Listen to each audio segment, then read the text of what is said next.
everyone, to another episode of Spooky Japan Podcast. Today we have a very special guest with us, Lawrence from the MONDOdocs. How you doing? I'm pretty well. How are you? We're doing pretty well. So for anyone who's out there who's not familiar with you, how would you introduce yourself? MONODocs is a YouTube channel that concentrates on the paranormal, the abandoned, and the strange and the unusual. Yeah, you said you're more into docu- doc, filming Documentaries? documentaries. I don't know why I was having a hard No. time remembering that. For some reason, my mind kept wanting to say documentation. If you guys need documentation, I can provide that. But I know I do documentaries. I grew up watching horror movies and documentaries. And MONODocs is kind of like this, like a love child of, my passion for both genres and combining the world of documentary filmmaking and horror. And I try to, show that in my videos. Sounds like it's a lot of fun. So, where did your journey into the paranormal begin? Years ago. I would say back in 2006. And I've always been obsessed with the paranormal and ghost stories and so forth. But I think in '06, my friends and I, back in when we lived in Jersey, we were reading a book called Weird New Jersey. And we read about a place called Ghost Lake, located off Shades of Death Road. And, it's a haunted lake off a haunted road. It was 2:00 in the morning. So we figured, hey, let's go explore. So we got in the car, drove out to this road and the lake and went through the woods. And I took some pictures, took some video, and I realized, I can get really into this. So I did it for a little bit and then kind of stopped, went to film school. And then after college, a couple of years after college, many years after college, actually, I started the MONDOdocs YouTube channel, which was going to be more so about the weird and the strange side of Pennsylvania, parts of New Jersey and New York and so forth. And with maybe a dabbling in the haunted side of things every now and then. And when the pandemic hit, everything kind of shut down. So I started going to cemeteries, abandoned places, and filming those, and got more into haunted locations. And it kind of took off from there. And the more I went to haunted spots, the more questions I had. And, that was back in 2019. Now it's 2024, and I'm still doing it. Did you ever find that way back before you were doing haunted places, that when you filmed a place, that afterwards you looked at your film and said, that's not that wasn't there before, or, that's not supposed to be there, or you see something that wasn't supposed to be in that area but it showed up? In terms of paranormal activity or evidence caught on camera, you mean? Just filming a place that was kind of like abandoned, or and you find something that's anomaly in the film afterwards. Yeah, it depends. When I went to the state hospital up in Connecticut, there's two of us down in the basement. Well, she was in the staircase. I was down in the basement filming, and I peeked the camera into the one room, and the video is long gone now. It's been lost. It's gone, unfortunately, except for this one clip, which is on TikTok. I peek in the one room, and in the footage, you can hear a very faint whisper, like a hey. And I turn the camera around, go down the hallway, and then you just hear a louder whisper. You hear someone go, hey, right in the camera, basically. Wow. And it wasn't heard in real time, only in the footage afterwards. And, I would say that's pretty unusual. And there's quite a few abandoned places that I've been to, a few hospitals. For example, this old retirement home I went to in New Jersey, maybe a month ago. I was filming down this hallway, went to the one room, and caught another whisper. Someone saying, hey. So, different abandoned places can be pretty active. I've definitely caught some weird things that shouldn't be there on camera. Yeah. it does happen, doesn't it? And you think, well, this is interesting. This is an old. This nothing would be there, and nothing's supposed to be there. But then you turn out you read you see your clip after you try to edit it, and they go, "What's that?" Yeah. I mean, a lot of places I don't expect to be haunted, like abandoned places. I go there just to film a place that was once filled with energy and activity in terms of human activity, not paranormal. And now it's just sitting there rotting away, neglected. And Yeah. I don't really expect anything, paranormal to happen. And then I look at the footage and I get all these weird EVPs. So Yeah. it's always, it's always a happy surprise, but Yeah. it's always a surprise when I get those weird results in footage. Exactly. Do you find that like let's say doing a particular movie and making a haunted film that sometimes things happen during it which you're not expected, um and you hear noise, or or something falls, or something that crazy happens during during the production of this haunted movie or haunted film that you're doing. It happens, and everyone's saying, what the heck was that? Did that ever happen? Yeah, I mean, I'll be filming something, and like Penhurst State Hospital, we'll be filming, and that place is pretty active. Things just kind of happen. I mean, I remember a few points of the night I went there to film. It's just two of us. We walked right in the building. We just walked right in, and we're just getting some B-roll footage, like just doing our thing. And all of a sudden, down the hallway, you just hear a woman humming, like down the hallway. It goes on for maybe a few seconds, maybe 5 or 6 seconds, and we're like, "Did you hear that?" It's like, "Yeah." It's like, "All right, well, let's carry on. Let's continue." And then we have stuff falling down. And at one point, we're about to leave the building, and we're the only ones in the whole building, by the way. There was no one else in there except for us two. And we're about to leave. We get to the end of the hallway, and we're going to take a left. But to the right, and mind you, it just rained, so there are puddles. It's kind of flooded. We hear little footsteps coming from the right, and it gets louder and louder and louder. And then it gets so heavy to the point where I thought it was a human being. I thought it was a squatter coming around the corner. So I reacted and I yelled. I said, "Hey," as if someone's about to come around the corner, but there was nobody there. So yeah, I mean, things do happen when you're filming. Yeah, it's a haunted place, but it happens when you least expect it, in my opinion. Yeah. These abandoned places, I don't, especially like the nice houses, the nice big houses that people just, for some odd reason, just abandon, and a lot of times abandon even like the stuff in it. I never understood why. It could be various issues. It could be maybe a sinkhole issue. It could be that someone died and the family owns that estate and they just do nothing with it. It could be a lot of real estate issues. But it's always weird and fascinating to go to a house, for example, like you said, and this is filled with furniture, dishware, vacuums, and just other things that shouldn't be there. And it's sad, and it makes you wonder what happened. There's this big, huge mansion in Japan, and it's a single dwelling house. It was just these up and left. They had toys there. They had furniture there. They had pictures there. They had papers there, and everything it's just still there, like the way it is. Why they left? That's crazy. It's like a time capsule. It's as if something, time just stopped, basically. It's just everything's just there except for the humans, the occupants. Yeah. Or maybe they are there and you just can't see them. Yeah. Because it has beautiful marble flooring on it. Like, they spent a lot of money making this house, right? Oh, it's amazing. And it's so beautiful, and you wonder what happened, right? Yeah.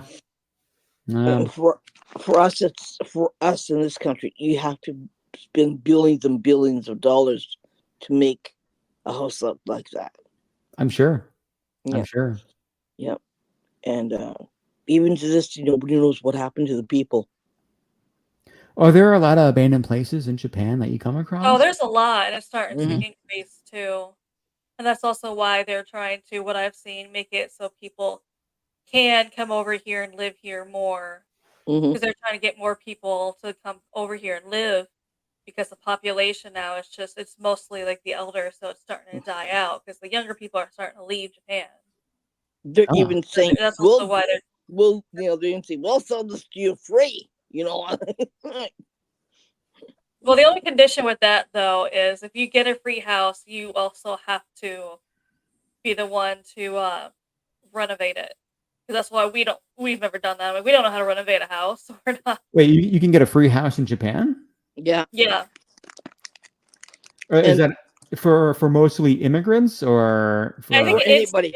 it's anybody, yeah. But Yeah. like I said, you have to be willing to renovate it. So if you Mhm. know how to renovate a house, you can get a vacation house here in Japan. Yeah. I gotta learn how to renovate a house. Yeah. And But then, yeah, but you know Just what? The whole property in Japan, there's no HOA or anything like that. When you buy a house, the property is yours and everything's yours on the hmm property. The trees, everything's yours. So you're free to do whatever you want with it. There's nobody that's going to tell you you can't do this, you can't do that. meaning you don't gotcha. have to get permits to build No, if you want to no, build something You else on the don't. other. You don't. no, No. no. Japan's the place to go to. Compared You know, to United States, you have to jump through hoops to get all these permits to get something gotta get a done in permit your just house. yeah. You want chickens? You need a permit. Yeah, I think at yeah, least I think maybe you need a permit for chickens. I don't know. yeah, But yeah. you need a permit for You everything. don't need that. If you want to cut the tree down, you can cut a tree down. Hell yeah. See, that's why I like Japan. Never been there, but it's on my list of places to go to. Because they definitely can have chickens. Because my neighbor has goats. Goats? Yeah, goats. See, I would Oh, love to have goats. I think having a goat would be great.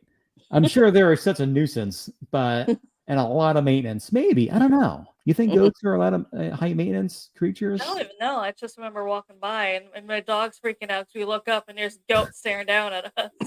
Yes, that is. Speaking of goats, there's a cat on cam right there. It's not a goat, but it's a cat. But it there's this is. place in New York that I go to every now and then called the Fainting Goat Island Inn, and it's a Ooh. haunted, not a bed and breakfast. They don't really serve you breakfast. The owner cooks up these delicious cinnamon buns, Mm. but it's a haunted. I think it's a late 1800s inn. It's along this river in the middle of nowhere, and they Mhm. believe the former occupants haunt the place, and they have Mm. goats. And they're called. It's called Fainting Goat Island Inn for a reason because in the morning you go feed the goats and you Mhm. can make them faint. Mm. So, which I feel bad doing. I never did it because I feel bad scaring the goats to make them, fall over. I don't want to. I don't want to do that to the poor goats. That's They've weird. been through enough, I'm sure. But that place is fun. For those who are watching, in Nichols, New York, the Fainting Goat Island Inn is a pretty haunted inn. That's That's gonna be interesting. funny. People are gonna go there and be like, "As seen on Spooky Japan podcast." I heard there are goats here. Can I see the Mm. goats? That's weird because I'm seeing that island, right? And it seems like the island is creating an energy that makes the goat faint. It's something to do with the land. Maybe. I mean, it's a pretty haunted land. I mean, that place is a beautiful place. I mean, I look at it as, I mean, it's a nice little getaway. I mean, if you don't know it's haunted, you mean You wouldn't know. You wouldn't know, I right? yeah, I don't know. I mean, when I was there, I had someone sit on the bed at 6 a.m. Like it just felt it was me and Hmm. someone else, and we're in bed. I woke up at 6 a.m. to someone sitting at the very end of the bed, and I look over. I'm like, "Are you awake?" And they're like, "Yeah." I'm like, "Do you feel that?" Like, "Yeah." Um, and you hear disembodied footsteps, breathing sounds around you. It's an interesting place. I did a video there back in 2021, and Hmm. it's interesting. It's a cool little place. Mm. That'd be interesting to find out what happened there a long time ago. Yeah, I mean it's like I said, it's along the river, And we all know water acts like a conduit. Water can enhance activity and so forth. So that could possibly have something to do with it. The owners think the one owner is actually the one who's causing it. They think she's haunted, and she's acting like a conduit where she's stirring up this energy unintentionally. But I don't know. Either way, it's an interesting place. I'll be going back there in August for a night, just to spend the night there, because I'm going to be in Western New York the night before, filming at another location called the Hinsdale House, which I've never been before, but I've heard good things about it. So I'm going there in August, and then by myself. I'm going to be all alone. So I'm excited, a little anxious, but more so excited. That would be fun too, though. We don't here in Japan. We don't have places you can book just to investigate, which made me so sad because I was so happy to be like, I can't wait to tell people about all the cool investigations I did. But then you look into it, and I got depressed. I'm like, oh, you can't book places to go investigate. So are there not many like inns or bed and breakfasts you can book, or abandoned hospitals, or is it just you don't have that access to that many haunted places down there, or what is no, it's just not a big thing down there? Usually if it's haunted here, they kind of like board it up and close it to the public just because they don't want, I think they're more afraid to anger anything. There's actually here, because I started researching like urban legends and stuff of Japan, and a lot of it, there's a lot of temples and shrines here built just to appease spirits, from them being like vengeful spirits. So it's a culture thing more than anything else. Yeah. Okay. Yeah. Usually, I think that's also why it's taboo here to talk about the paranormals. They're more afraid to make anything more angry. And actually, some of it's kind of dangerous too. Like, if I said, okay, Amanda, she said, I'm going to go there. I said, yeah, be careful. And then I tell her why. And she goes, oh, okay. I mean, should I or shouldn't I? Yeah, it's just some places that, it's not just haunted, it's benevolent haunted, or it's dangerously haunted, or it can kill you haunted thing. I got you. It's not just haunted, it's just bad haunted, right? I understand. And a lot of places that young people have visited with their friends, finding out that they're sick the next day, they go to the hospital and they come out in a box. So, and they're innocent, right? They're innocent, they're explorers, right? And they like to go there, and they film abandoned places and haunted places, and they don't feel good, and they don't know why, but they're dead. They come out dead afterwards, and the family's planning their funeral. And do you connect those deaths to where they went, those haunted locations to their? Okay. So it will take you, and there are forests here that are haunted by women, spiritual women, and they'll ask you come in the forest. They'll say come. It doesn't mean come this way, it means come means this way. And then they'll say, oh, do you look beautiful? Yes, you do. Okay, I'm like, let's go. And when they go, you're no longer alive anymore. You find that you don't have a body, you don't have a spirit anymore. There's nothing there. There's no evidence that you've ever been there. And there are beaches in Japan too that are like that too. I think it happened, the residual energy after the war, where soldiers used to go on the beach, and it's closed down at 9 o'clock because they don't want you walking around there, because if you walk around there after 9 o'clock on the beach, they'll take your whole body and they'll take your soul and they'll take you away, and then the police will be called. Where are you? And then there'll be no evidence of you've ever been there. And I'm sure there's quite a few hotspots in Japan. I'm I'm sure specifically due to, for example, World War II, I'm sure there are quite a few locations that are more heavy in energy and rich with activity. Can you think of a particular location near you? Maybe because you're in Tokyo, right, Ariane? So is there any location in Tokyo you could think of that's more that's that's extremely active, maybe? There's a lot The of cemetery in Aoyama Cemetery is the most famous cemetery in Tokyo. It's in the middle heart of Tokyo. And it's old, it's haunted. There's no lights. You can go there after dark. It's like a maze. It's like a mouse trap maze. And you can go in there. Where do you get out? You put breadcrumbs right when you leave the place. There's like Amanda and I are gonna go in October. There's Suicide Forest. There's Suicide Waterfall. Right. There are places like that you can go to. It's less dangerous. You pick and choose your poison, right? In this country, and I'm researching places that are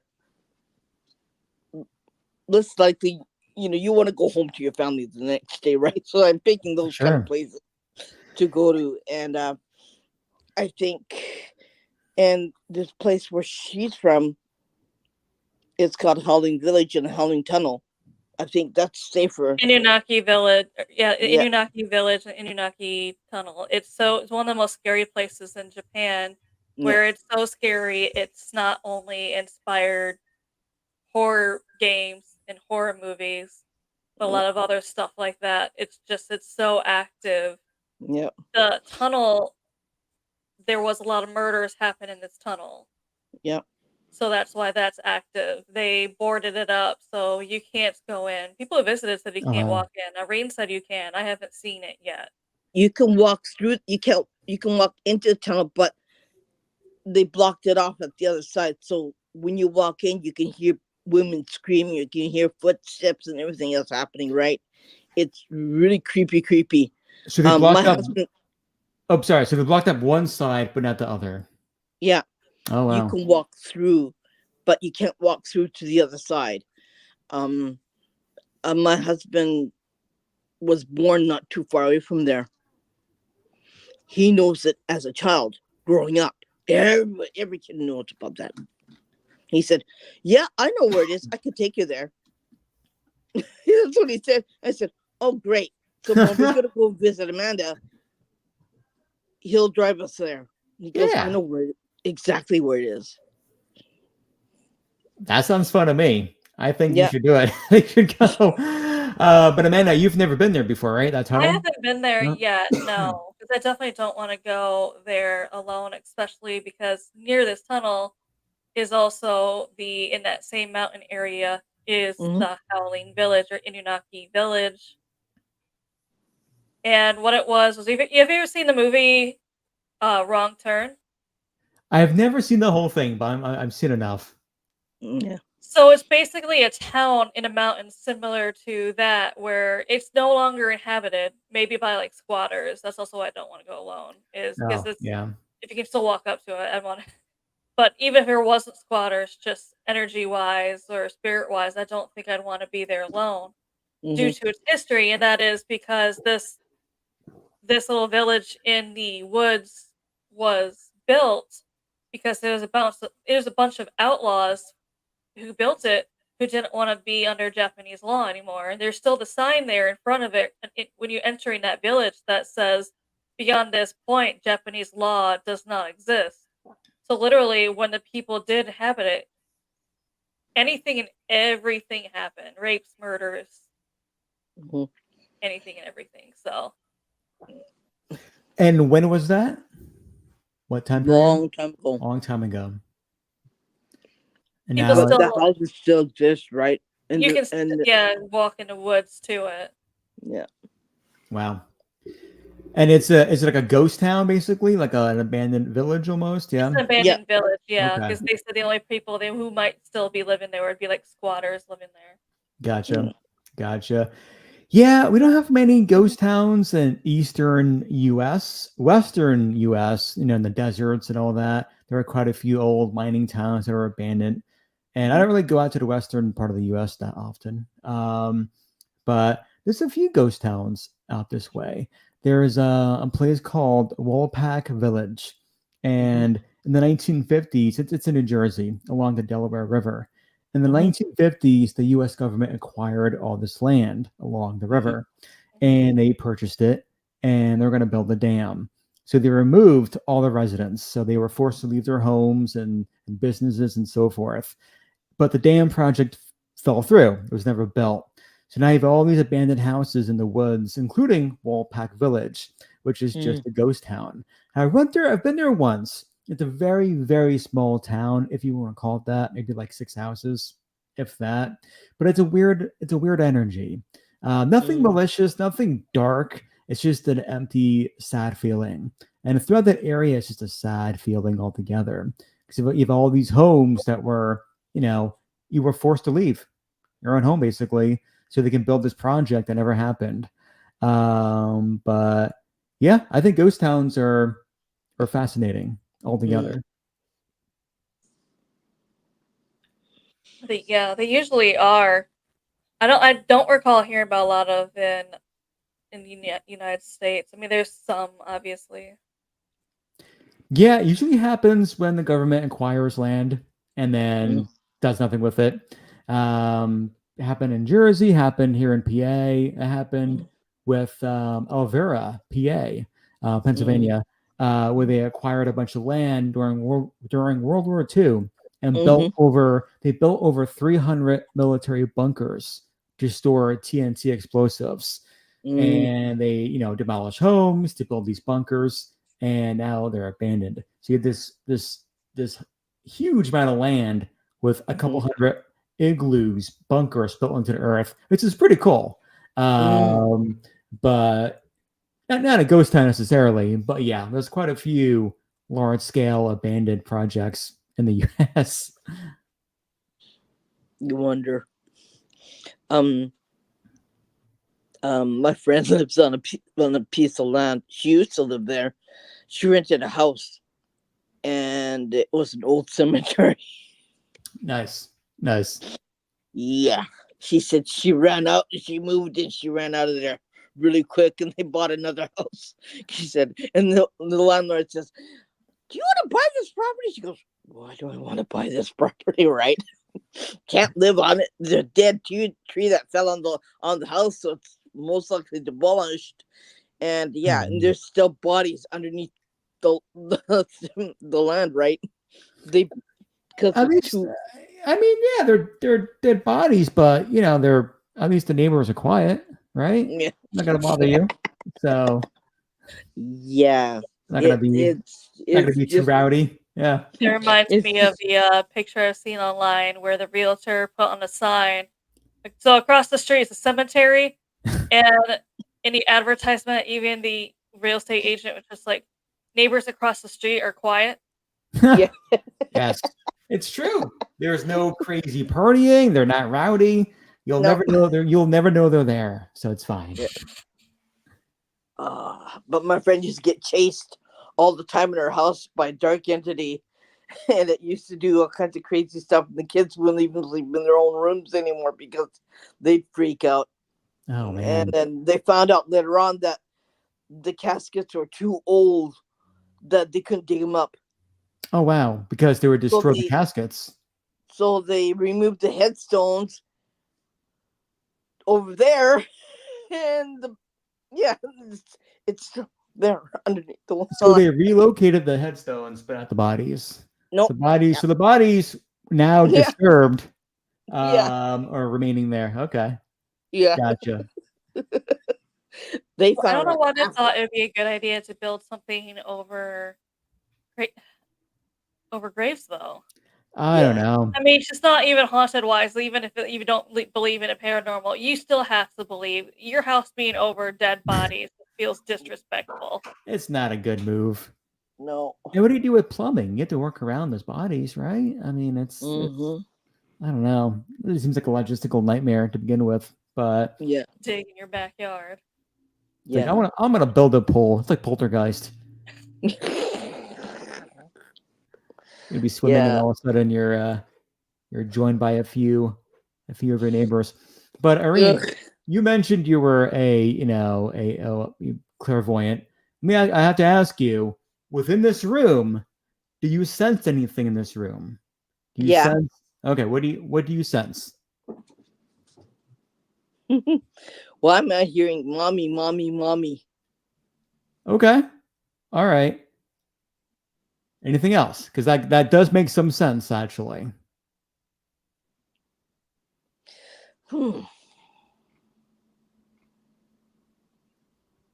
If not, it's okay. I'm going to tell you. So, There's an older person there too. Okay. In addition to the person saying "mommy, mommy," Just because what I have an item. So there's a shop nearby called the Creeper Gallery down in New Hope, Pennsylvania, and it's owned by this lady, this artist named Donna, and she sells oddities and her artwork and so forth. But she has a back room called the Red Room where she sells haunted objects. And Where did you get that doll at in the corner? that's from the Creeper Gallery. Oh, because that's like something's drawn me to that doll. Well, the item I'm going to be discussing is right next to it, actually. But a former roommate and I purchased an item from the Creeper Gallery about a year ago, and it was extremely, extremely active. Well, they moved out, took it with her. So I went back to the Creeper Gallery and purchased my own item. I went down there about a month ago, saw something that kind of stuck with me, went back down there and I asked, is this item for sale? And they go, let me ask the owner, blah, blah, blah. Long story short, this item came home with me. I adopted a early 1900s Jack in the Box. So let me go grab this item real quick here. 1 second. I'm getting really weird mixed energy. It's like it doesn't want to be heard. No, I was gonna say something's starting to give me a headache. Yeah, it doesn't want to be heard. It doesn't want to be seen. It doesn't want to be talked about. Like What, my I'm Jack not in the ready Box? to tell you No, we're just what I am and who I am. There's something else in the room that doesn't want to be talked. Yeah, it just wants to be left alone and doesn't want to be yeah, mentioned. We won't talk about anything else in the room. Because there's quite a few things in this room that are that should be haunted in theory. But I do have this little Jack in the Box from the early 1900s. Now, the story behind it. Well, Irene, what are your thoughts on this? Don't talk to me. Don't say anything to me. Don't even mention me. Don't even mention my name. Okay. That's what it's telling me. Okay. I will not do any of that. But this item, without going too much detail and saying her name and so forth, this is one of the few items from that shop that has attachments to it. Something about it just drew me in and just spoke to me in a way. So I brought it home, and I figured I'd just give her a nice space to relax, not to be on display in a store somewhere and be, surrounded by Halloween decorations all the time. But yeah, I was just curious on your thoughts on it. Eventually, I'm gonna do an investigation on this old Jack in the Box and see what questions can be answered, if they want to answer any questions. It's kind of giving me an upset stomach in a way.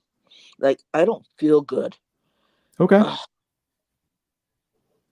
Like it doesn't like people. Okay. This person didn't like people. Okay. If I don't like you, I'm gonna make you feel really uncomfortable. Gotcha. Okay. And be careful. Be careful of the people around you who she will get upset over them.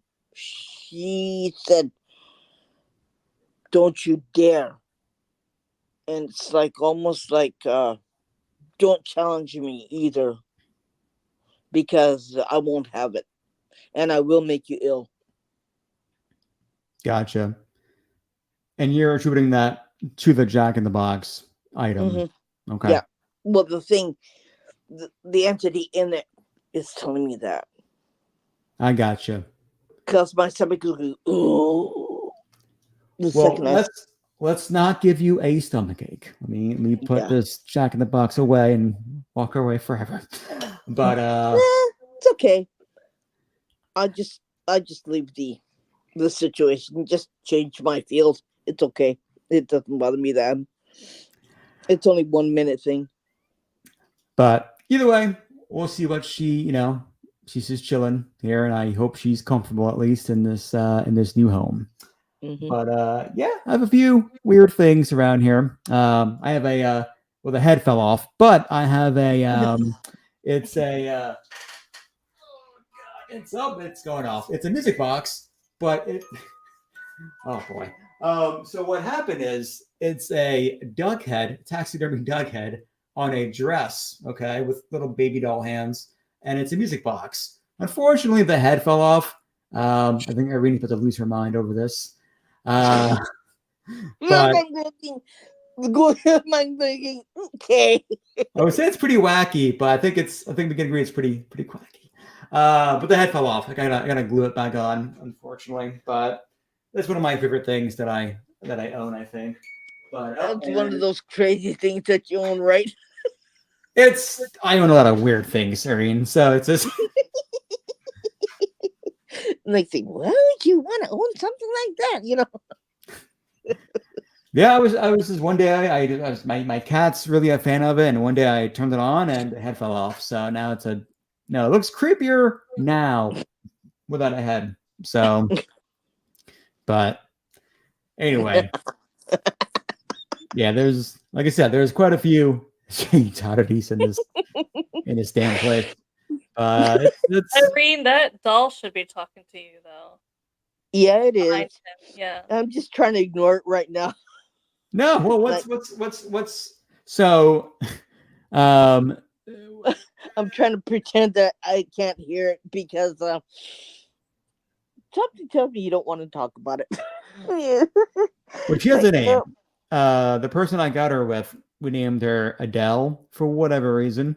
And we just hope that if she's haunted, the kind of haunting I hope it would be, you just hear like Adele songs throughout the night. Just hear Rolling in the Deep throughout the night, or but that joke doesn't always land the right way. But I'm not sure if there's anything attached to that doll. If there is, okay. Although the one day, I'm not sure. Maybe I did it. I don't know. I had her feet positioned a certain way. I think her right foot was more pointing downwards, and maybe 2 days later, both her feet were pointing upwards.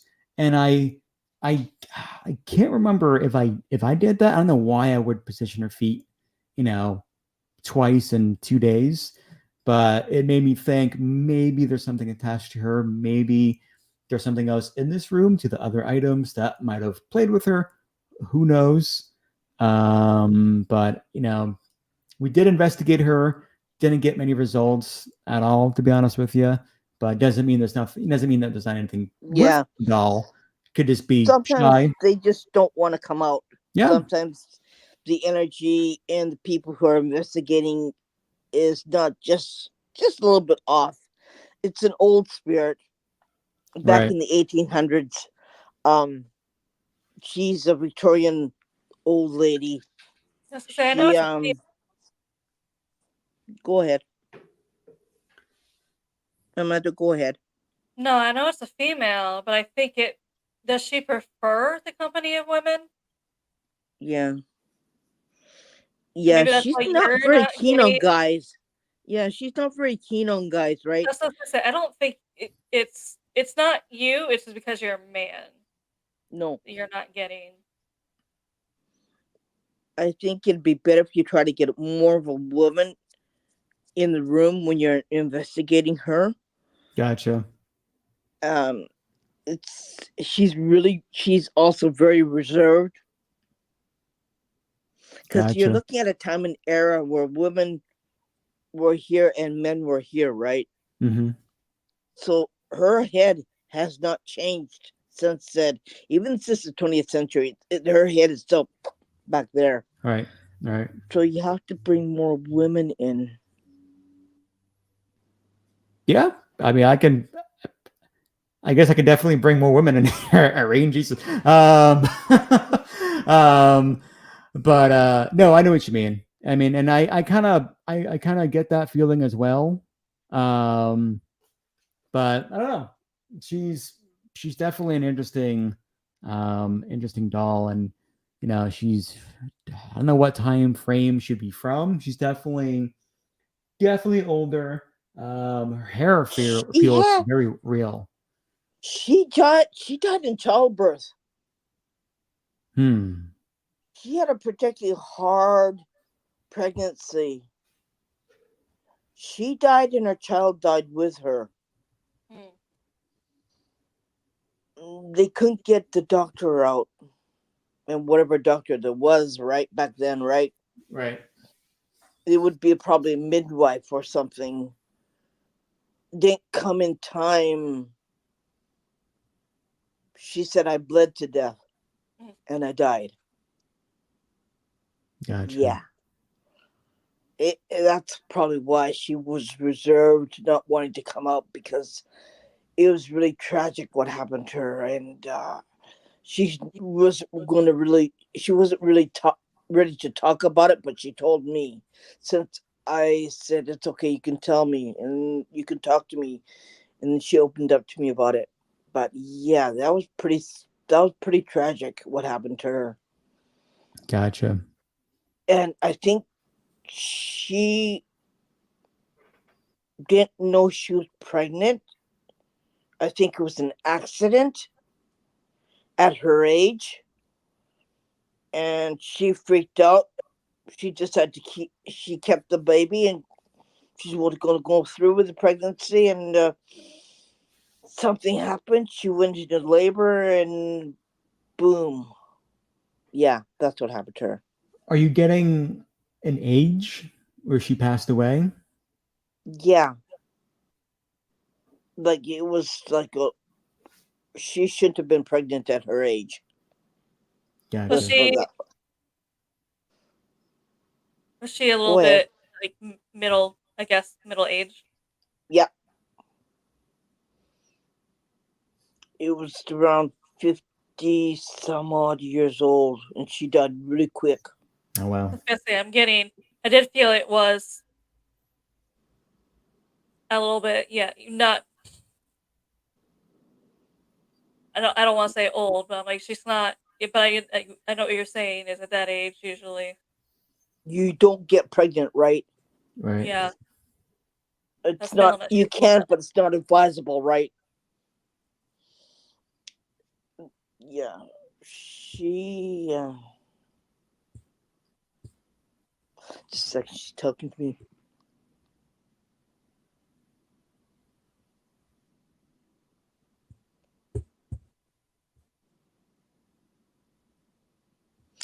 Okay, I got you. My husband wanted children, and he just didn't care. He wanted another baby, and I didn't care. And she was advised not to have children anymore. She got pregnant anyways. It happened. She died, and he didn't listen. And so I'm really upset about that, because he didn't listen to me. And everyone else told her that she shouldn't be pregnant, and she should. What is he thinking of? And disagreed with him. But it happened in I'm dead because of it. That's why. Gotcha. Just a second. Yeah. I don't know. It's an interesting doll, to say the least. Has there ever been a place that was too intense for you, or maybe a little bit too scary? I would say maybe the Pines Inn. So not necessarily scary, but I would say a place I would never go back to again, which I went to twice because I had to. It was an old retirement home in New Jersey that's been abandoned since 2008, and it was called the Pines Inn, and it shut down due to safety violations. The residents were relocated overnight, essentially, so most of their belongings were left there. So when you go there now, it's just clothing, mattresses, everything all over the place. So I went there in the daytime, and I never felt that uneasy in a location before. You feel like you're being watched wherever you go, not necessarily in a paranormal sense, just squatters and so forth. I mean, like I said, you go down to the basement and you see a hallway down there, and you can't even see the floor. It's just clothing all over the place, and it's just smells of human shit and just bees everywhere. It wasn't exactly a safe place. And when I came back home to edit the footage, it didn't look that great. It was a little shaky. My adrenaline was so high, my blood was just pumping, and like my hands were basically twitching, and it really didn't. The footage wasn't great, so I realized I had to go back there again and refilm everything. So I went back the next weekend, hated it, and that's when I caught. Granted, when I went there the second time, I got to explore more of the place and see more rooms, and caught that whisper on camera of someone saying, "Hey." I think they're saying, "Hey," but it's that place. I don't know. And right before I left, once I realized, okay, I'm done. I was on the third floor, the second floor, and it sounded like a dog growling almost. It was weird. It was a weird noise that shouldn't have been there. So I said, all right, well, I got enough footage. I'm out. And and I was happy with the video, how it came out. It's creepy, it's unsettling. And I kind of want to put the viewer in that experience with me. I want them to be in that immersive experience as if I'm walking and they're walking with me, essentially. I like the idea of doing walkthroughs of haunted and abandoned places as if you're watching like a gaming walkthrough of a horror game, for example. I like that idea a lot, and I try to capture some of that in some of my videos. But yeah, Amanda, that place, the Pines Inn, is the one place I have no interest in going back to. I think that's what's picking up from you. He said, "Nah, not really. Nothing bothers me." I go, "Oh yeah." Yeah. Well, we'll see. If someone said to me, "Hey, let's go check this place out," I'd be like, "You're insane." Maybe. We'll see. Have fun. Yeah. Good luck. Bring some maybe some bear spray or bear mace, something. Maybe just human pepper spray. I don't know. But that's always my biggest fear going into like an abandoned place is I do know people who's been chased off by like homeless people. They're like, you can just tell they were on drugs and they were chasing us. And I'm just like, I don't run fast, so they probably get me. Because in my opinion, I don't know. I don't think spirits can not in all cases can hurt you, but I would fear humans more than spirits in a lot of I don't feel like walking into a room and getting stabbed by a person who caught me walking in on their territory. But you have to prepare for that. It's going to happen eventually, and I've yet to experience that. Luckily, so far, somehow, but from what I've heard, you just approach it with delicate manner. You just go, "Hey, just taking some pictures. I'll head on out. Goodbye. Yeah. Don't follow me. See you later. I'm sorry. And just don't go back. But it all depends on the situation. But yeah, I definitely fear people more than Yeah. spirits in a lot of ways.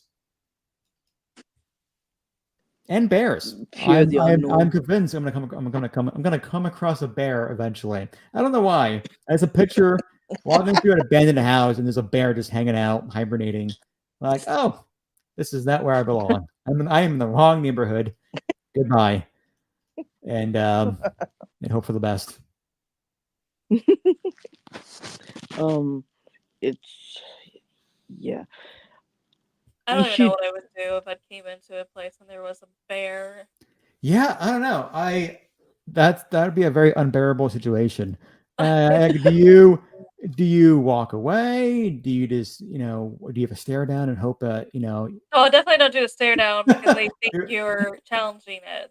Supposedly, because I used to live in Montana, they say the best thing to do is just as quiet as you can, slowly walk the other way. Yeah. Because they Yeah. said, I mean, if you stare at it, it's gonna assume you're Yeah. challenging it. If you look bigger, it's gonna think the same thing. Yeah. You try and make a lot of noise, that they said they're still going to attack because now you're just agitating it. And they said if you play dead, unfortunately, that if you play dead, it's not. They don't just walk away and they're like, "Oh, he's not alive anymore. We'll leave him alone." They're like, they're going to claw you first to make sure you're They're not going to dead. Yeah. survive a bear claw to your back. So Yeah. You're not going to just pretend quietly that walk the other way. They said don't run because they do have that thrill of the chase. So, do you want to try to outrun a bear? No. No, absolutely not. I had a friend, she was in her front yard and she said she has a picnic table in her front yard. And she was just there one day on her iPad hanging out, and two black bears came up right behind her and just hung out with her. And she was like, "What do I do?" And she was stuck, just had to sit there until they went away eventually. But it took a while. They're curious. They're sometimes a little hungry. But yeah, don't listen to me. Don't do a stare down with a bear. And don't feed the bears, just don't feed the bear. Don't give it honey, and don't ask it to put out a forest fire because it's not going to do that. So I've seen my where that's husband used happened. mountain climbing, and he said, "I saw a bear," and I said, "Yeah." And what'd you do? I ran back to the city. I said, "You moron." oh God.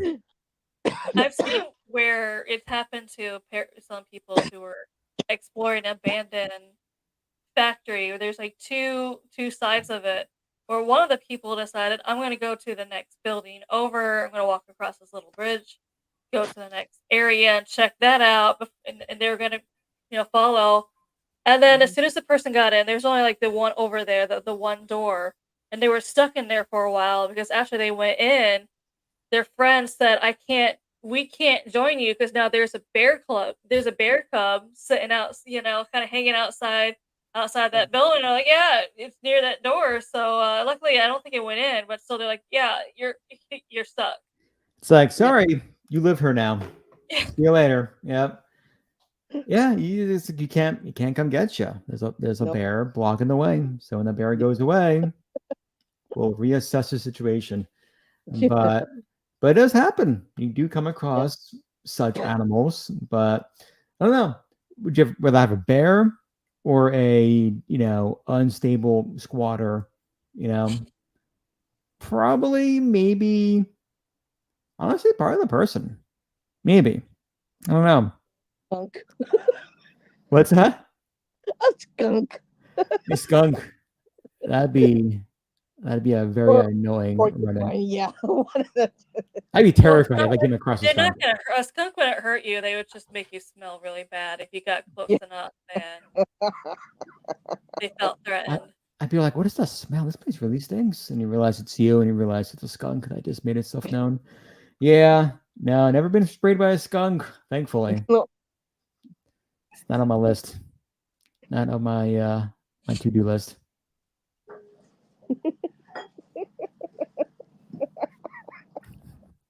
We have Uh, something called a tanuki here, which is basically a raccoon dog. mhm. It looks like a raccoon in the face, but they're more part of the canine family. That Yeah, sounds adorable. Sign me up. Are they dangerous? No, Are they? they're really cute, yeah, but they growl. But and is it dangerous? It growls, but that makes it even more adorable. It's it like will just bite. It will bite. My vet found an injured tanuki, and he took it back to the clinic. He was caring for it. I've never seen it before. One before there's really short animals, and they got dark fur they look like a bear almost. that's awesome. And What is it called? A tanuki?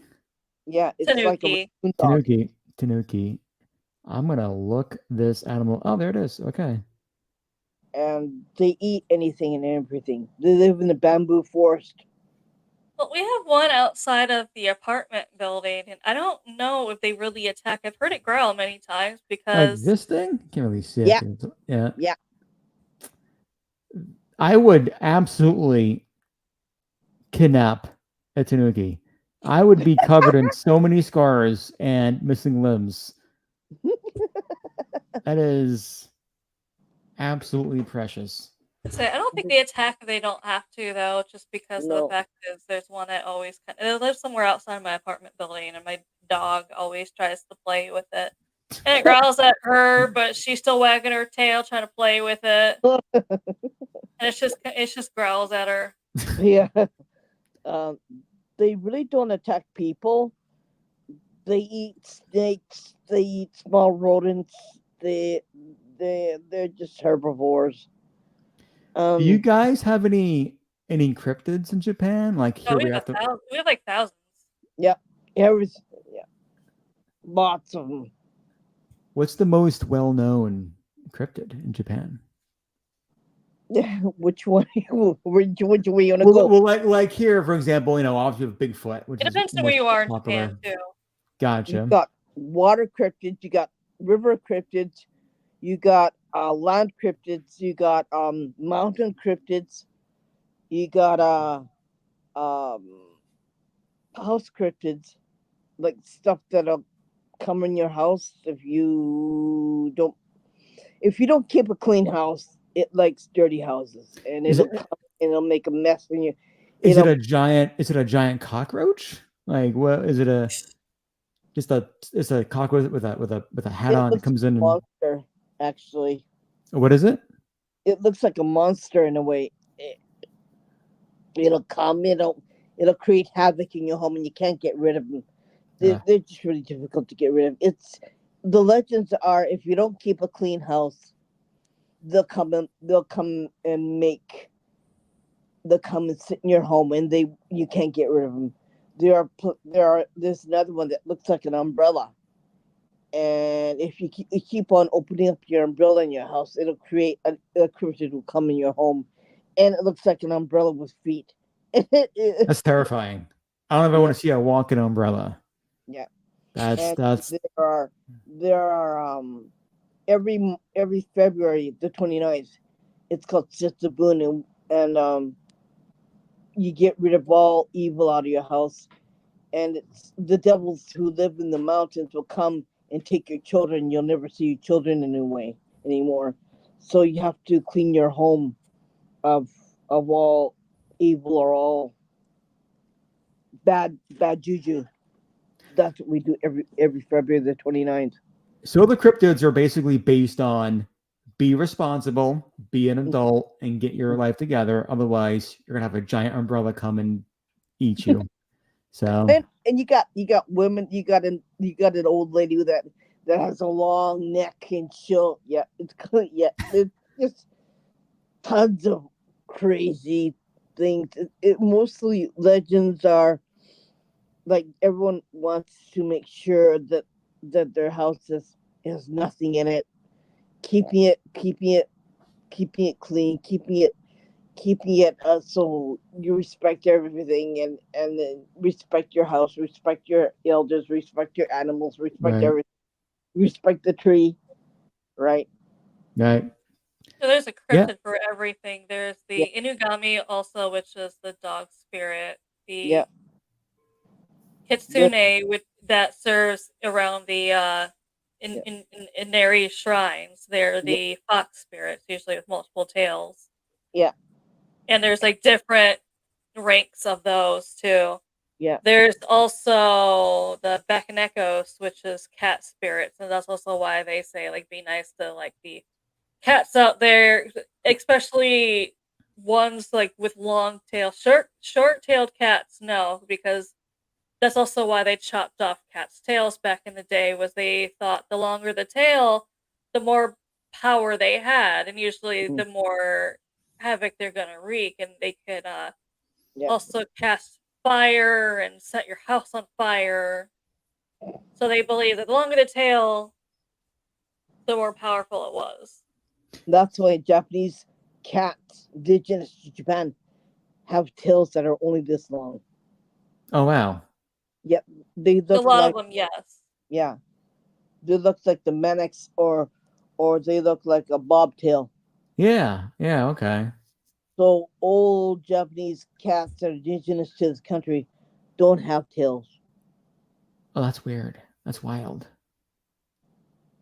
and it's called Japanese. What's it called? Japanese bobtail. It's called, and they have different colors. It looks like a tortoise shell, but the Hmm. colors are all separated. Like you get white, black, uh, orange, and they're not together. They're not entwined. They're just separated. One part's orange, one part's white, one part's black, and they're just different colors altogether. Gotcha.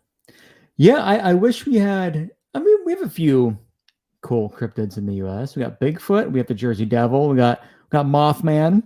Actually went down to Mothman. The Hmm? fun fact about the Mothman, he's starting to be seen in other countries. Like South Africa has just recently reported that they've seen something that looks exactly like the United States' Mothman. Mothman is an international So, agent. You know, well, he's that's getting what these. it goes to the theory of, can this thing travel? Is this thing interdimensional? Can travel different places, the United States, or not the United States, but also the world? Or is it some kind of creature? There's also like multiple creatures where they live in different places.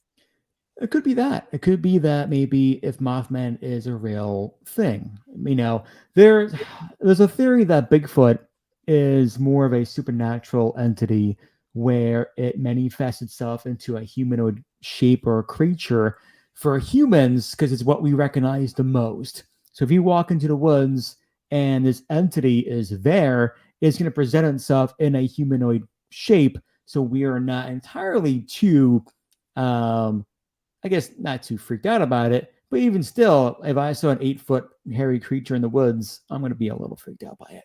Mm. I'm not sure if I buy that theory. I like the idea that a Sasquatch, if there is a Sasquatch, that it's more of a organic creature that we've yet to discover an untouched forest. And the idea of Mothman. It doesn't have to be a giant moth. It could be any large scale winged creature that we've yet to discover. Um, you know, Especially in Africa. I'm sure there's animals and creatures in Africa we've yet to discover. I mean, even in South America, there are species that we have to discover. There's so much untouched jungle and forest in South America and in China and throughout Eastern Europe. There's gonna be creatures and organic beings out there that we've yet to really discover. We have our own in Japan, our own version of Bigfoot. It's called the Hibagon. He's only 5 foot tall though, but his feet are 10 inches long and 6 inches wide. It only is seen or heard of in Hiroshima, and they're saying In prob- northern Hiroshima, yeah. yeah, probably the atomic bomb afterwards it changed the DNA of the Hibigone, so they don't know there's anybody who's going to study it. There isn't any funding for studying cryptids in Japan, Right. so they're saying that would the atomic bomb change the effect of the Hibigone and what happened? There's lots of theories out there, but none proven yet. We don't have Bigfoot hunters here, which I wish we did because we have so many cryptids here that they could easily research, but we just don't have anyone willing to go and do it.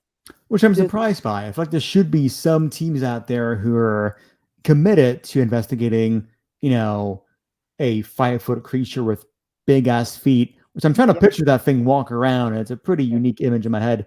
But it's sure supposed to be extremely fast for what it looks like too. That's wild. And then there's a Japanese scientist. He's an old man, of course. Young scientists would not do this, right? It takes an old scientist to do that, and mostly legends and you find through older people, right? Like older generations, like 70 or 80 years old. They even said that that nobody knows, but there could have been a Godzilla that was robbing the mountains, the volcanoes of Japan. We don't know. You think that there was, I don't know what proof he has. I think he has papers upon it talking about it. So, and there's lots of volcanoes, live volcanoes still in Japan, right? Mm-hmm. So, was he a part of this creature that lived in the mountains or creature that lived in the volcanoes?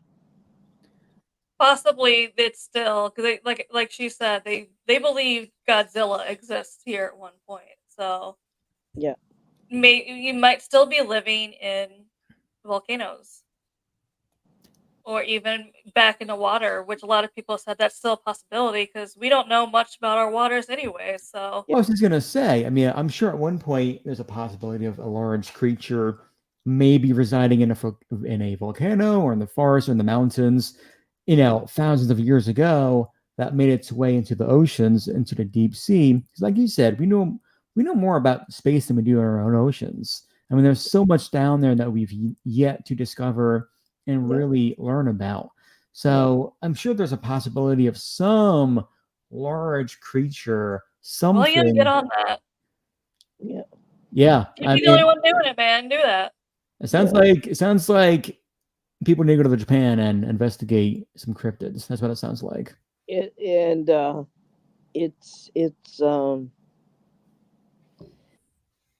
like there are tons of unexplained things that happen here. Like you get ghost ships, fishing vessels that run across on the Pacific Ocean. They're emptied out, and there's no crew. There's no nothing.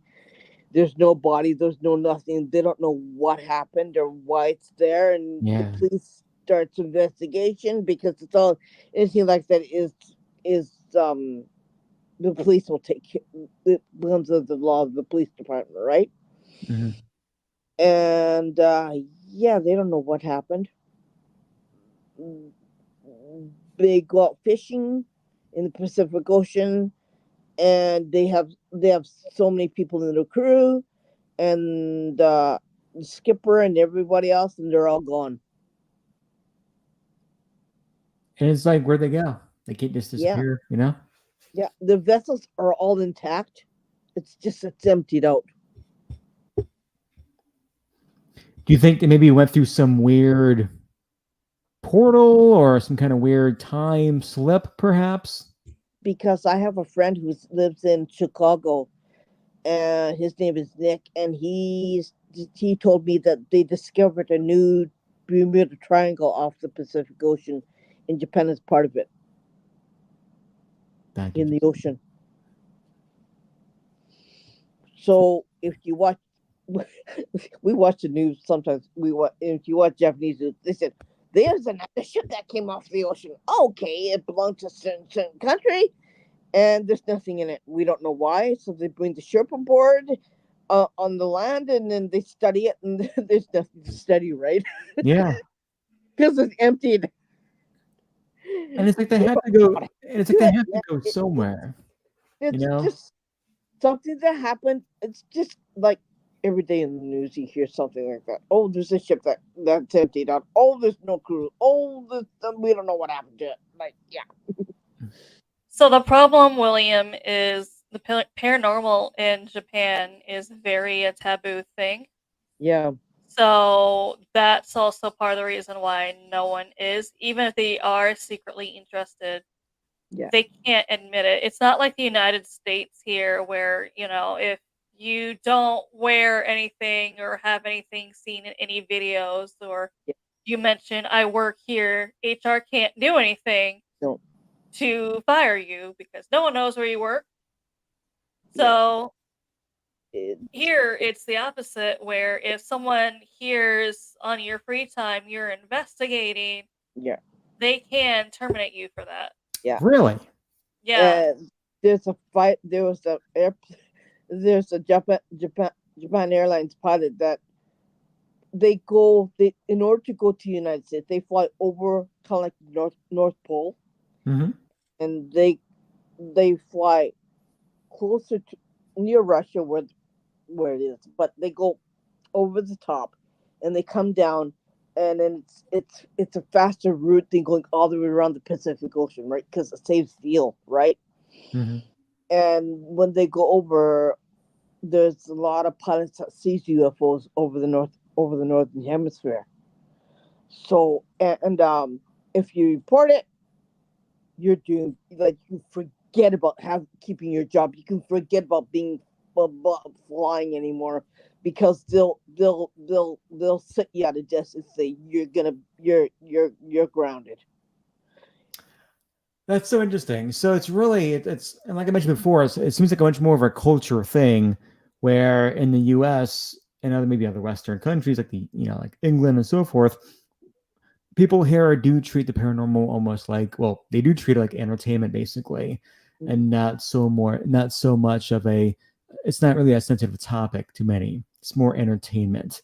So do you think there's a huge contrast in how we handle the paranormal versus how Japan, for example, handles the paranormal?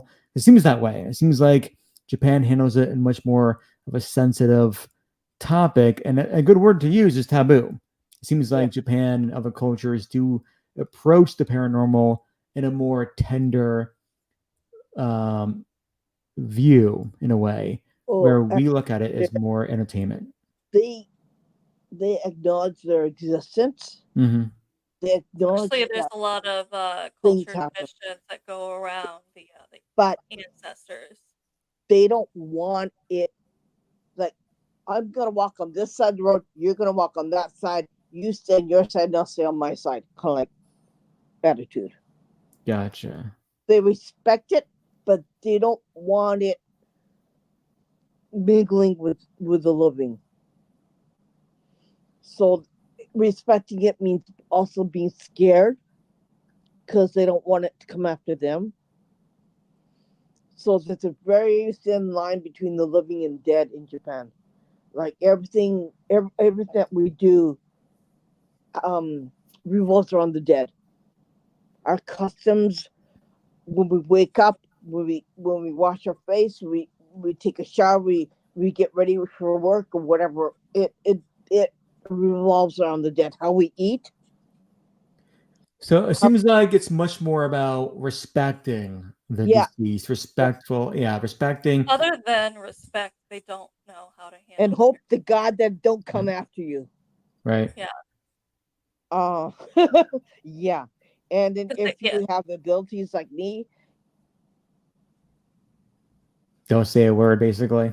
Like if you need paranormal help, there's not really anyone you can turn to, and that's why me and Irene do this show. Is we're hoping that social media somehow the people who need us can find us, but not just for that reason, but also if they are interested but they don't feel like they can come out and say it, we're that safe space for them. Yeah. There's a lot of people who might do video stuff on it. However, they do either blur out their face or put a mask on, so you don't know and go by a fake name. Because they're gonna get canned if anyone finds out what they do, right? Yeah, and I've tried reaching out to some of those people, but they also just like I don't want to risk anyone No. finding out who I am. That's crazy. That's absolutely crazy. I can't imagine that here. I mean, half my office, they know I ghost hunt. And they're all older ladies You here, can't say it. You can't admit that here. Yeah. which is wild. Yeah. And William, I guess it depends on what you bring over here, because Irene can easily write a note for it. However, you cannot bring drones over here since there's nowhere here you can fly a drone legally. No. Are I don't even drones think not are drones not allowed in Japan? No. No. So you can't fly a drone. So even if you're a citizen of Japan, you can't fly a drone? You can't fly a drone, no. No. That's one thing they told The us. police would take it away from you. Is there a reason for that? It's like actually your privacy is more important than anything else. You're allowed to do whatever you want within the confines of your home. Mm-hmm. You're allowed to do whatever you want when you leave your home. You're allowed to be. It's more like respecting other people's privacy. I kind of figured that might have been part It's of it. It's more, yeah. Like what I would do within my four walls of my business. And yeah, they respect privacy over here more than they do United States. Like over here, it is actually against the law to live stream anything. If you're caught live streaming, you can get in a lot of trouble. Really? You can't. They say be careful taking photos, because if someone does like the X, that means you can't take a photo. And if you still take a photo, and you don't let them get out of the way, you can still get in trouble. Oh, So you gotta be careful taking photos of children for the same thing. Oh, They yeah. get upset. Like, it's not like I purposely try and get Right. photos of children for that reason, anyways. So if you're in Tokyo on a live stream, if you're just doing a walk, if you're just walking around Tokyo, one of the biggest cities in Japan, you can't live stream? You can't. If you're with me, you can live stream. Okay. Because I tell the president. Yeah, when I did the atomic bomb place in Hiroshima, I live streamed. In fact, I did a podcast, and nobody said anything to me. Like, I had a couple Americans look at me like, "What the hell are you doing?" I said, "Oh, shut up! You don't want to talk about it." Yeah, like I was like I have an attitude right when I'm doing something, and yeah, and nobody ever said anything to me about it. Right. I right around the whole building. Of course, it's all fenced off, right? Right. But yeah, you could actually hold your phone up. You could see, and you could go all the way around the building with your phone. It's really haunted, right? That area, mind you. And yeah, it's so bad at nighttime. You could hear people screaming because they're being hit with the atomic bomb. Yeah, I mean, I can't even imagine the energy of that place. But as soon as you go there, as soon as you see the building, they could see you. Aha, I got you. You're pegged already. So yeah, it's one of those places that's really creepy. And the moment they see you, and the moment if you're clairvoyant, you could hear them. I know you. I could see you. I got your number. Like, yeah, okay. I'm gonna pretend I didn't hear you, but yeah. It's one of those places that's really daunting, and it's just ooh, like it sends shivers up and down your back. Yeah, I mean it's ground zero. I mean, it's her area is in Nagasaki. Mm-hmm. Nagasaki got so many dark entities. You got lots of deaths, okay, in that area too. Nagasaki is just, you got stuff that happened a long time ago when samurai warriors were running around. Mm-hmm. You got crucifixion of Catholic Christians. 24 Christians were crucified to the cross, nailed to the cross, alive, and their bodies were there to rot on the cross. And you got those there, and you got just a lot of dark history. A lot of dark history. A lot happening in really one spot. sad. It's really like it's in your face kind of history, right? And that's where Amanda is, right? You're in Nagasaki? Yeah, it's not just to the right of me is the Nagasaki bombing area. To the north of me is the Hiroshima bombing. That's also why I have more cryptids than she does. Yeah. That radiation from both bombings, both they believe makes animals and humans. And she it's create a lot. Yeah, and then you got fighting from samurai warriors on the beaches on that area. You got all kinds of the east versus west. The samurai warriors in the east and the west used to fight. So who's going to be shogun in the end? So they used to have certain clans, and they used to fight a lot on the waters, on the shores. So the shores can be haunted. It's just so much history that went on there, and it's kind of dark and dreary. And my side is more the suicide, so you got more suicide people on this side than on that side. Gotcha. Why do you think that is?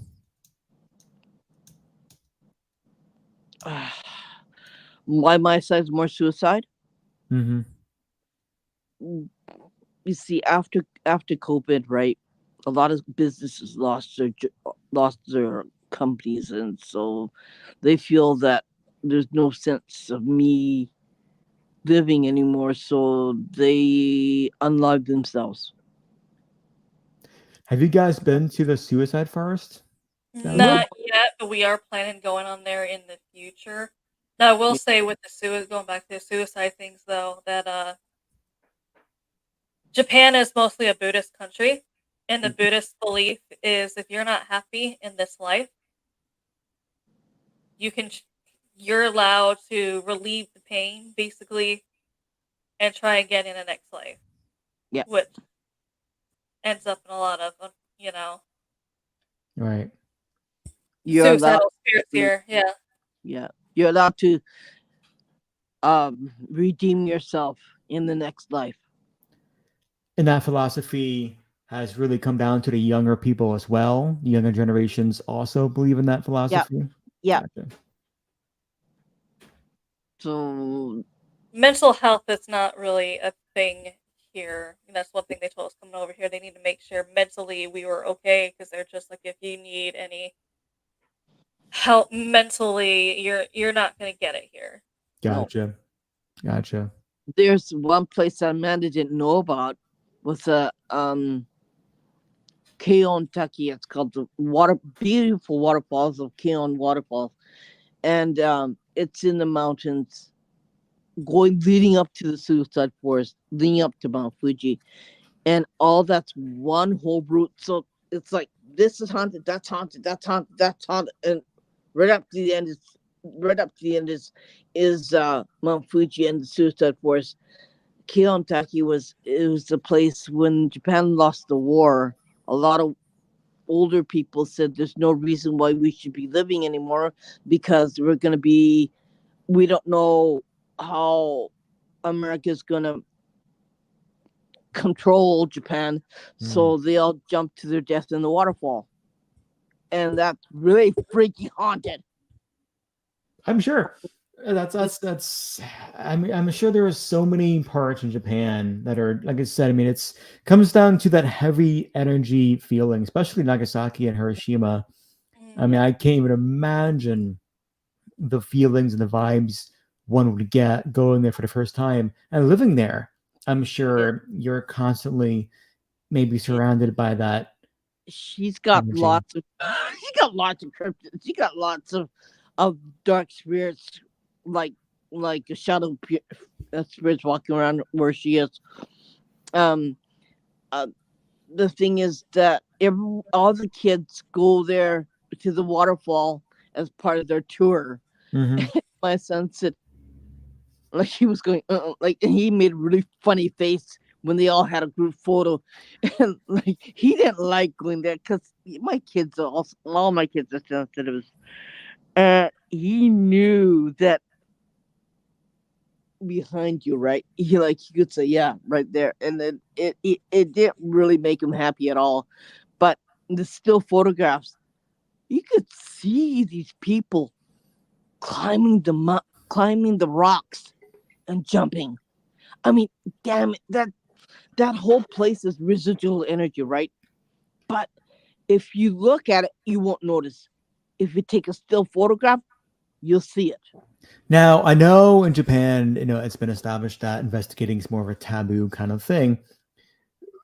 Do you think it's especially taboo, or what are your thoughts on investigating a location like that, or investigating a location like Hiroshima or Nagasaki? Because these are very sensitive areas where these horrible events took place.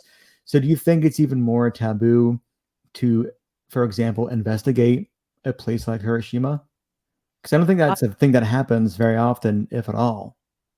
I've been there. I investigated it.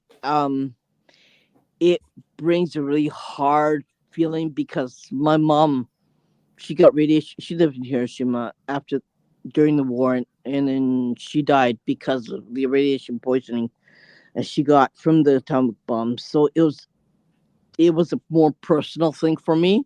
Um, I think it was really hard to investigate. There's a lot of American souls there too who died during that bombing, and they're kind of upset. Like, what happened? Like, they don't know. Their whole families were obliterated after atomic bomb, and they were just giving up blankets and relief and water and food to the people. Like, they were on there for a mission. They didn't have anything to do with it, and they were killed.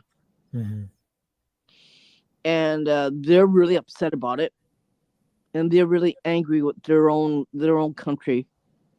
They're angry at their own government. So they were trying to tell me this, right? And I said, "What the hell were they thinking about?" That's the first thing that came out of their mouths. And it killed my children, it killed my wife, it killed my whole family. I don't know what the hell they were thinking about when they did this. That's the first thing that they said. Wow. And what was the real meaning, and I just don't get it.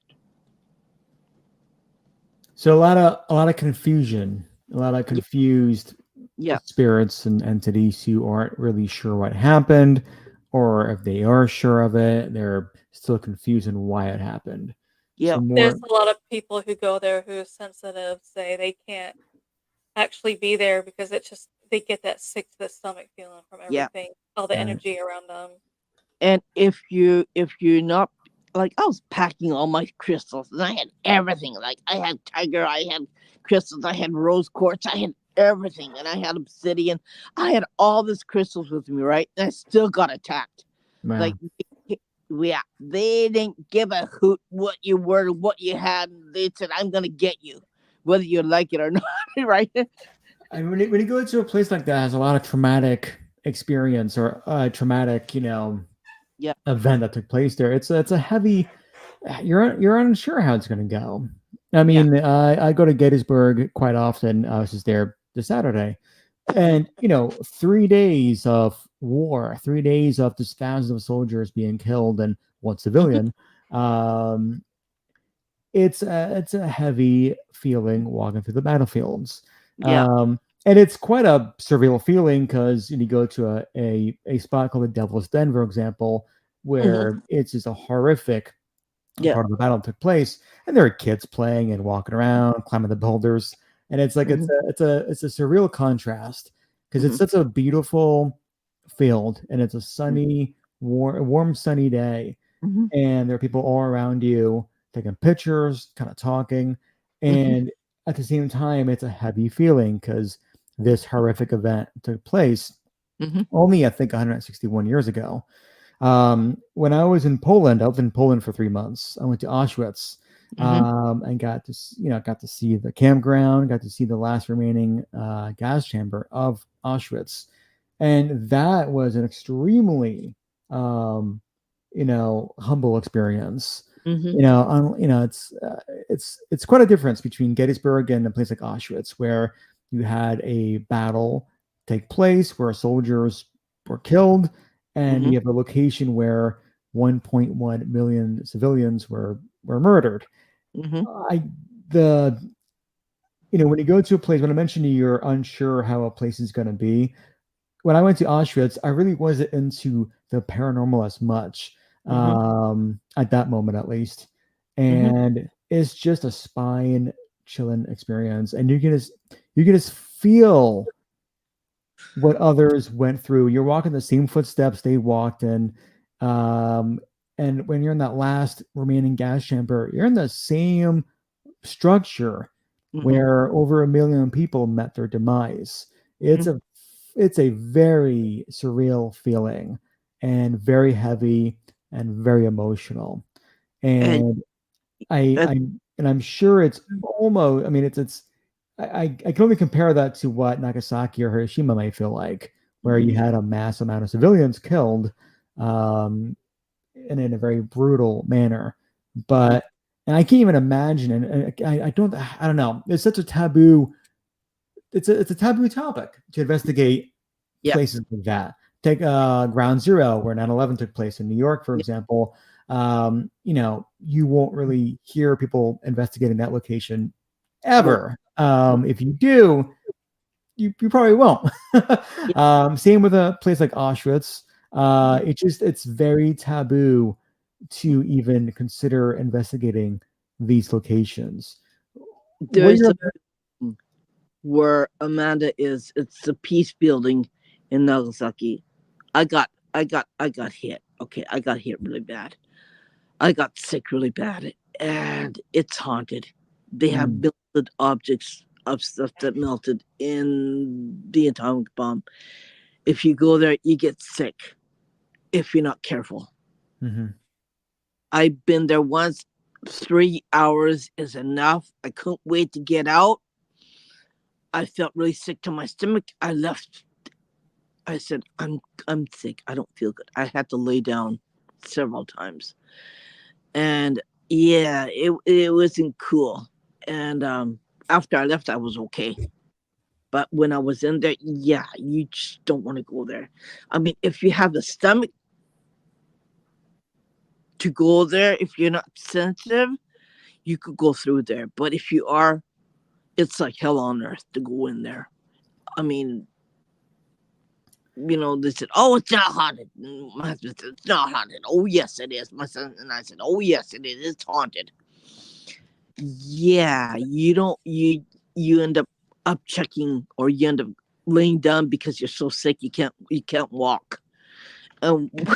Going through that building for 3 hours was like going through hell for me for 3 hours because I couldn't do it. It's one of those really interesting places for history. They have pictures, they have letters, they have all kinds of stuff like that, and they have melted objects, and I knew it's haunted, right? As soon as I went in the front door, I could feel it. It hits you like into your face, right? Oh, yeah. Your cat's trying to get into your AC, Irene. Yeah.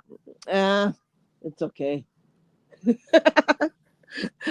But yeah, it's one of those really places that I don't want to go back. Right. Yeah. A lot of museums like that are haunted, though. I heard the same thing with the Titanic Museum. Yeah. Yeah, out in Vegas, I think people report having weird experiences because those artifacts have energy and attachments to them. So, yeah, I think objects can definitely have something to them, like this little Jack in the Box next to me. But which I think is fascinating, how energy can latch itself to an object and make itself known every now and then and affect you. Also, do you have a cat like thing on your wall for them to jump on? It's Is that a cat? Okay, I couldn't see it. Sorry, It's a huge cat tray. I got very distracted by it. That's amazing. Yeah, I think it's fascinating that energy can latch itself to objects. We have one place that I've been to next in Hiroshima.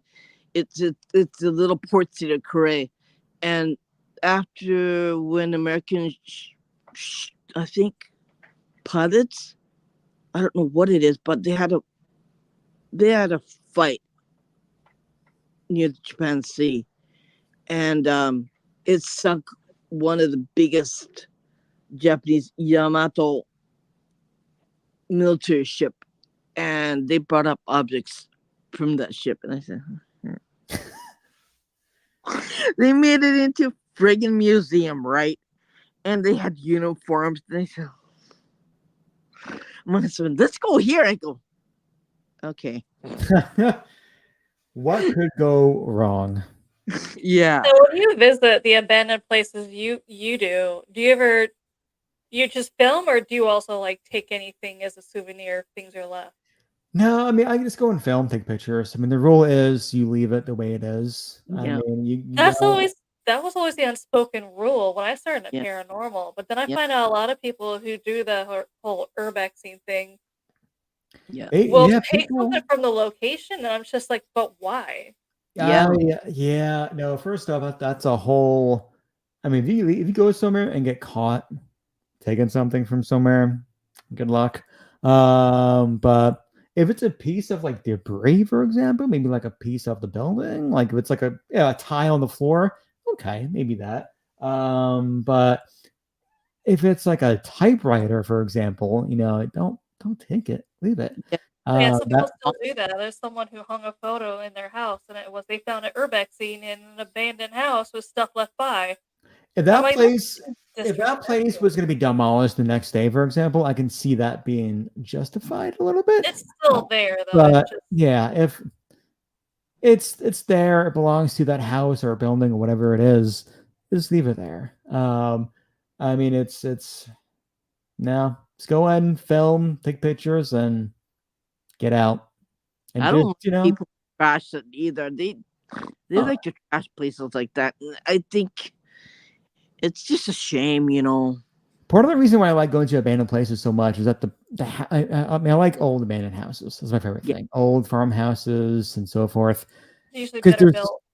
that too. But there are so many stories in those houses Mhm. that you can't hear them. But if this wall was could talk, they would tell you all the crazy stories that happened in that house. So I Mhm. like going and just documenting and filming that house or houses and letting the images speak for themselves and let the house tell that story in whatever way it can. And that includes whatever's inside the house, whether it's pictures, typewriters, even just an old dirty couch, Mhm. that has stories to it. And, these objects belong in this location so they can help tell that Mhm. story or stories of that house. Mhm. But yeah, that's what I like. That's part of why I like going to these houses because they have stories. They can't talk to you, in a verbal manner, but Mhm. you can do your best to take pictures or film and document you know, their story in one way or another. So, yeah, if that makes sense. It's a life, right? It was their life. Yeah. It was how they lived. It's how they dressed, what they looked like, and the pictures of them. Yeah, a lot of memories. A Yeah. house can have a lot of memories, whether it's Yeah. good, bad. Families were developed in that house, and Yeah. people probably died in that house. So it's a lot of energy, a lot of memories. You want to do your best to, you know, respect that location and respect those memories of whoever lived there. It's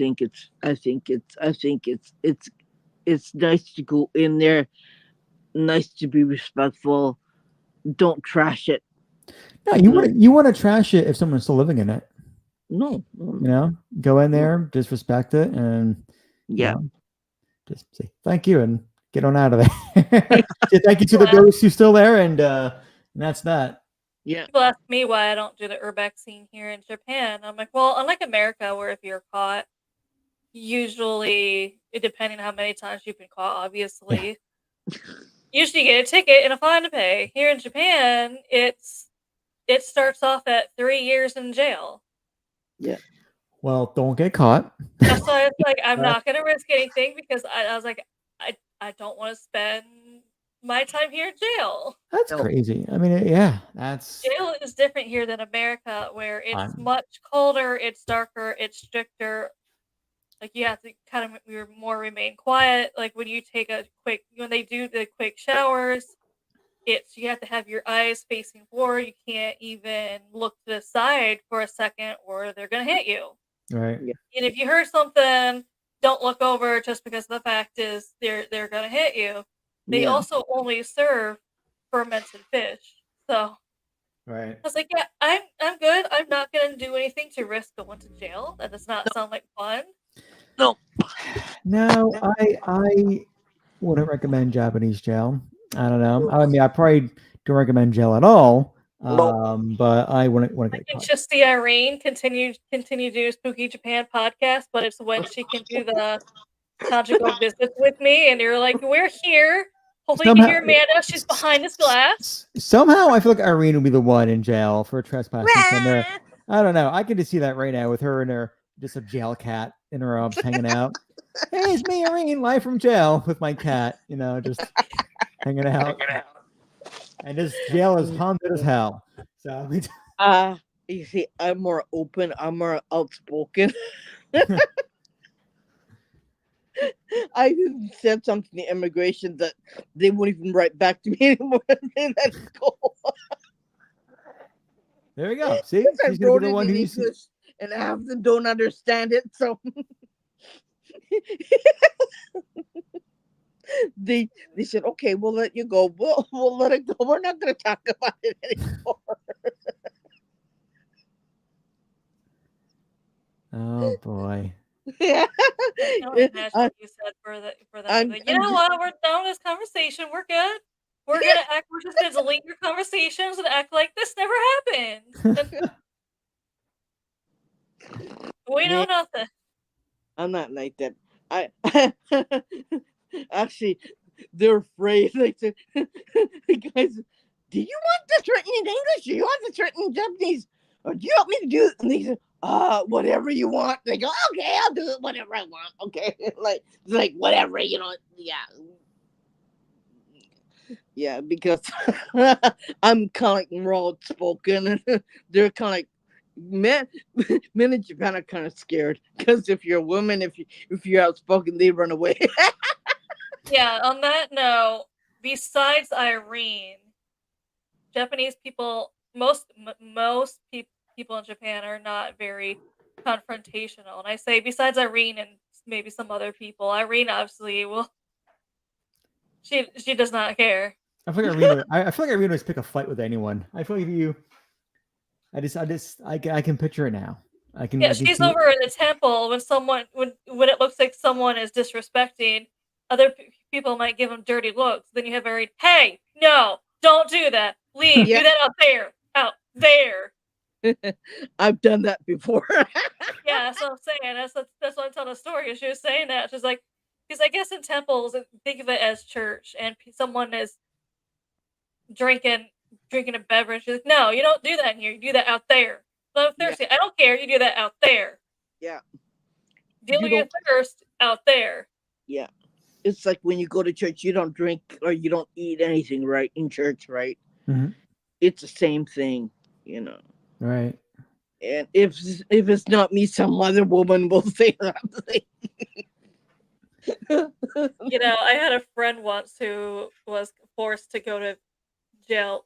Forced to go to jail? Forced to go to church with their friend. And they didn't want to be there. So they're in the back. Their friend is one of those people who was active in the church and helped doing like the videos and stuff like that up there in front. And they're in the back. They didn't want to be there. And for some odd reason, they decided in the middle of the church, they took out a can of beer, opened it, and it made that sound. They're like, I did not realize with the acoustics how badly that echoed and how loud it was. Or everyone stopped in that church and was staring at me for a second. And I'm just kind of like, and I look over at my friend after a minute of doing that, trying to be like nonchalant, like, I don't know what happened. It's like my friend was staring daggers at me. It's a can of holy water. Okay. That's what it is. It is the beer of the Holy Spirit. So, supposedly beer, besides it being alcohol, is better to drink than water just because it's filtered like 3 or 4 times before. oh jeez. Remember when I was in Poland, we go out somewhere to eat, I'm like, I'll have a water. And for whatever reason, whenever you say water, you have to clarify you want a still water. Otherwise, they give you like a seltzer. They're like, I'll have a water. And they come back with like a seltzer. I'm like, I just want a normal water. Just a clear H2O water. So I'm not sure if Japan has that issue or not, but you really have to clarify. It's like, yeah, I want normal still water, not a seltzer. But I don't know. Japan, if you want water, you just get water. They'll give you water. That's good. Usually give you water when you sit down because unlike America, you have to, I mean, like when you order a soda, it's not free refills. Right. Well, if you go to church, do they give you free beer? Because sounds like that's something to do. I think more people would go to church if that was the case. Yeah, I think I would go to church if they had free beer. Yeah. You go to my family's Shinto shrine, you get free sake to drink if you want. Oh, hell yeah. Because they make it there and they have their own rice paddy. And so yeah, they distill it there. And they even sell it. What a party. Jesus. Sign me up. I'm going to Japan. You got raccoon dogs, you got umbrella people, you got sake and temples, got Amanda cracking up beers in church. Sign me up. I'm coming to Japan. It's like, I'm going to church with Amanda just so we can crack a beer. What's you in Japan? Well, I had beer in church. That was it. But that's. And you come to my place, you get. I give you a whole bunch of my own jungle juice, which is she makes her own moonshine.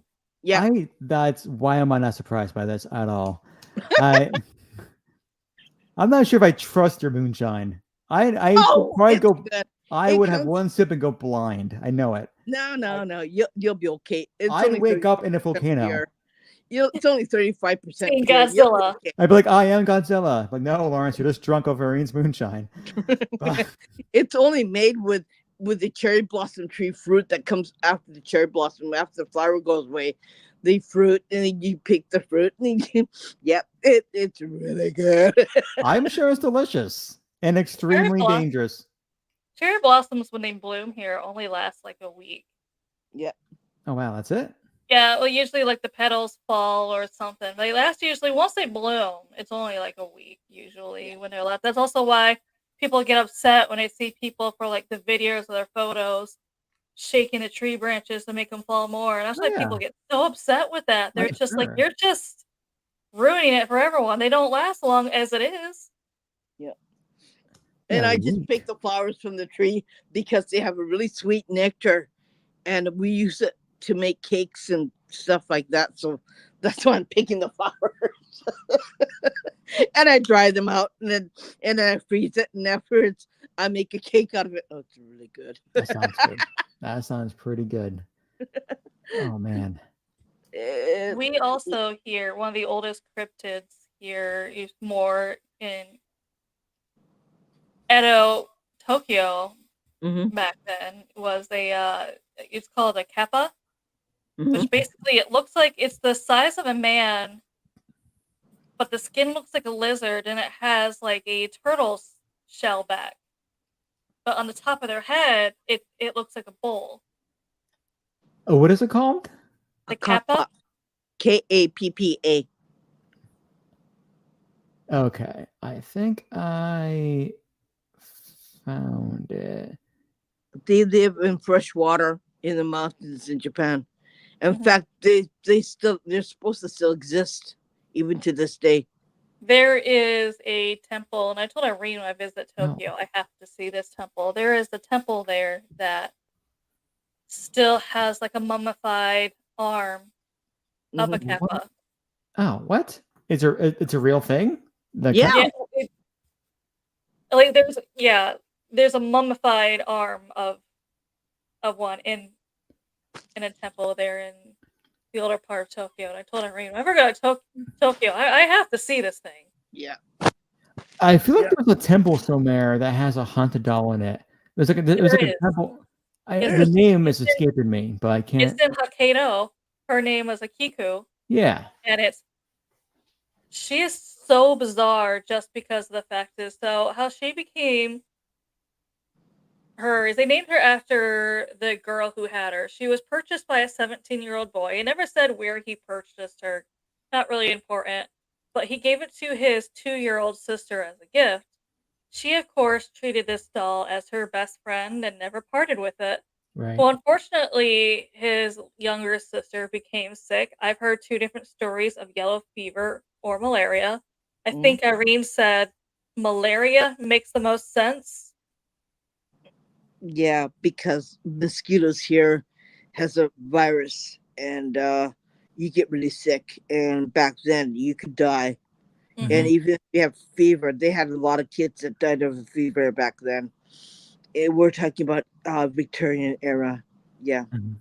Yeah, so she got sick and she died basically scared and gasping for air, and she was holding on to the doll when she passed away. So, whatever reason, they said the law back then wouldn't allow her to be buried with her doll. The family wanted to because that was her best friend. Like, she Right. carried this thing everywhere. So, they wanted her to be buried with a doll, but the government wouldn't allow it. So, they had a shrine in their house for her, which is actually very still common in Japanese households to have shrines for their deceased family members. They Mm-hmm. had her shrine and they put her doll in it. They said every year on the anniversary of the day she died and on her birthday, they'd have weird paranormal things happen in the house. Like you just hear weird noises, footsteps, things moved, hear knocking on the walls, this unexplained things. So they assumed it had to be the doll. Right. Yeah. 20 years later of it happening, the family was moving somewhere else in Japan. They were worried that if they moved away, that's gonna take the magic from the doll. So they went to a Buddhist temple nearby. Mm-hmm. Now, the monks there have already heard stories from people in town about this doll. So they're already aware of it. They were excited and they took it in a heartbeat. Said, "Yeah, we'll definitely take care of it." And it's still on display there. Yeah. And they said it's weird because people visiting her have reported afterwards that they've seen her in their dreams. Like she visits some people in their dreams afterwards. She's also visited a couple of the monks to basically say also what she needs. Like she visited a monk and she said, "I want a haircut. I want my nails clipped." Because for some odd reason also, so when I first had the doll, her hair was shoulder length. Mm-hmm. And they said, and that's also one reason why they thought the doll was haunted. I forgot to put that part in, but the family said it had shoulder length hair, and then one day they just noticed started growing. It'd be past the shoulders, so finally towards the middle of her back. So their hair ended up growing after their daughter's death, which they never understood. The nails Yeah. started growing. Yep. Scientists said, "Well, yeah, it is real hair," but they still can't explain why it's Why it's growing. growing. Yeah. Yeah.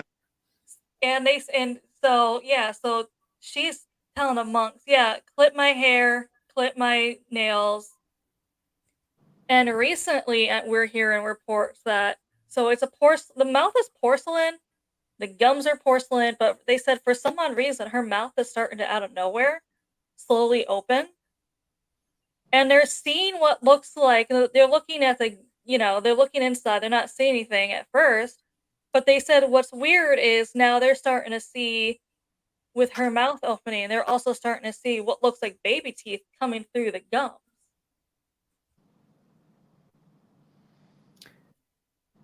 Gross. So they do see some kind of teeth coming through. Yeah, they said it looks like children's teeth, and like they said, it's porcelain. So they don't even know how the mouth is opening, because her mouth was not made open; it was made shut. No, they're all made like closed.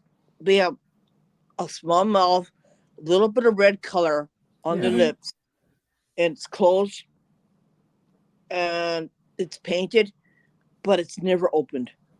All Japanese dolls all have closed mouths. So they can't explain why the porcelain all of a sudden is starting to open. Why all of a sudden it's starting to develop what looks like baby teeth. Yeah. How far have you guys seen this doll before in person? We haven't seen it yet. It's up north. It is on my bucket list though, because I'm like, I have to see this thing. You should go. I fully support this. That sounds amazing. Yeah, I realized the same thing. Like we're like, we have to see this. Yeah. Hopefully we can get some answers, because like I have so many more questions than answers, especially with it developing. Because I heard about the long hair part. I heard about the hair growing aspect, but not the teeth. That's really strange and almost unsettling.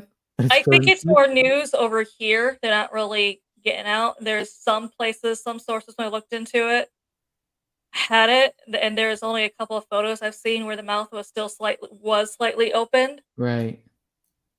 Oof. That area is really ooky creepy, because you can talk to your ancestors. You can go to this particular temple where there's a clairvoyant Buddhist monk who can talk to your ancestors. So you can ask questions about your ancestors who died. Oh, wow. So that is in the same area district. So the area itself is pretty interesting and has some. It's Hokkaido. Hokkaido's interesting. They have their own paranormal stuff going up there that's different from the rest of the country. And that's one thing I tell people that's interesting about Japan. Paranormal wise is different here for me compared to Irene, and then obviously the North has their own thing going on, which we can't explain either. Yeah. Does it seem like in Japan where it seems like you have not just houses or buildings or even one little spot being haunted? It seems like you have areas and towns being haunted. It seems like it's like, oh, this area up north has its own haunted thing going on, and this town down south has its own haunted thing going on. Because over here you'll have, one building in one town that's haunted and that's it. Over there, it seems like you have just towns and towns that are haunted more than just one building. Does that make sense? Yeah. Am I wrong in that assessment? Okay. Feudal Samurai was pretty gruesome, pretty bloody, like Gettysburg, okay? Yeah. But there's nothing built on it. Here in Japan, land is so precious, so expensive. You'll find families that can't pay the taxes anymore will sell the land, so they're building on top of whatever happened, right? Right. So guess what? Yeah. Because you start building on top of stuff. You start, you're renovating. It's like when you renovate a haunted house, you're going to enhance the activity. So if you have sacred ground that has energy attached to it, whatever it may be, and you start building buildings and houses, whatever it may be, you're going to stir up that energy and enhance that potential activity. So and there are a lot of people who are in the Japanese Hollywood industry. They buy this really nice apartment that is not so cheap, right? Mm-hmm. Like you're paying about $1,000 a month, right, for rent, and that's not including the down payment you have to pay times 2, and the security deposit right on top of it. So you're paying $3,500 for apartment building, right? Mm. And you got some nice spirits running through walls. It's a nice little expensive apartment. All of a sudden, your chair is moving across the room. Yeah. Yeah. And yeah, he got cut samurai spirits like with this part up. They're walking through the walls, and yeah, my place is haunted. You hear stories like that. Yeah, and guess what? They sold the land that had bloodshed on it, and they built apartments on it. Well, it's in Gettysburg. I mean, Gettysburg, the entire town was one giant battlefield for 3 days. Yeah, And now you have a lot of the battlefield that is, protected by the National Park Service. So you can't really build on it. But the main town itself, during the battle, was very small. You only had a few buildings. Now it's a pretty dense town with a dense population. yeah, So you have that ground. You're building these homes on top of that ground, on top of that land. And every building I've gone to in Gettysburg, I've gone there. It's only maybe 2 hours from me, so I go there all the time. Every place I've gone to in Gettysburg is haunted. Every single location. That's how Japan is. It's crazy. Yeah, that's what it seems like in Japan. It seems like you have towns that are haunted, not just like a single location. I think majority of Japan is haunted, definitely. Yeah. Age, its history. Yeah, like 90% of the land where I live is in Tokyo is haunted. I believe it. And guess what? There are no vital records. You can't find out what happened on the land. It's like at your own risk if you bust. I'm glad my son's also clairvoyant, so he helped us buy this house. It's on an old tangerine farmland, but it's not haunted. We're lucky. You lucked out. It's like, all right, the one bit of land in Japan that's not actually haunted. Oh yeah, because they search. Irene said they searched so many houses, but the son was like, no, to that one, and then finally that one house. Like, okay, this is okay. Yeah, this is fine. This is empty. It's cleared. Don't worry about it. It was facing the right way. It had it had the right. They had right. It was right on the right proper property. The windows were facing the right way. The door was facing the right way. Yeah. It's like buying a house is a headache. Yeah. Oh God. You have to go through this huge list before you buy a house. Just making sure it's not haunted, right? Just making sure. It's like that picture of I found this one picture that was a house for sale. The sign that says "totally not haunted," and it's like, yeah, I believe it. Yeah, it's like, you know what, sold. Sounds legit. Why not? No, I'm sure you've seen the videos made over there in America where it's people, and I've heard of stories this totally happened where people can't afford to move out of their apartment, so they just learn to live with the ghosts. Yeah, I mean, look, in a way, it's kind of just like having a roommate. As long as it's not malicious and not, causing such a great inconvenience in your life, it's just having a roommate. When I had luckily so far, well, maybe not luckily, who knows? With this Jack in the Box, nothing's really happened so far. I haven't really had much activity, if anything at all. It's just kind of chilling. I used to have a painting or a portrait from the same place where I got this Jack in the Box and where I got that doll from. And this portrait was of a child with like clubbed feet, with deformed feet. And so we brought this portrait home and we had it in bubble wrap still, kind of, we had it on the floor against the couch. We're going to figure out where to put it. Okay.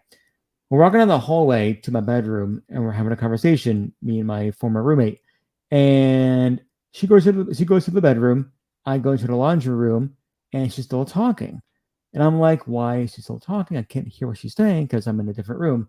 I go to the bedroom. I'm like, what were you saying? And she's like, that wasn't me talking.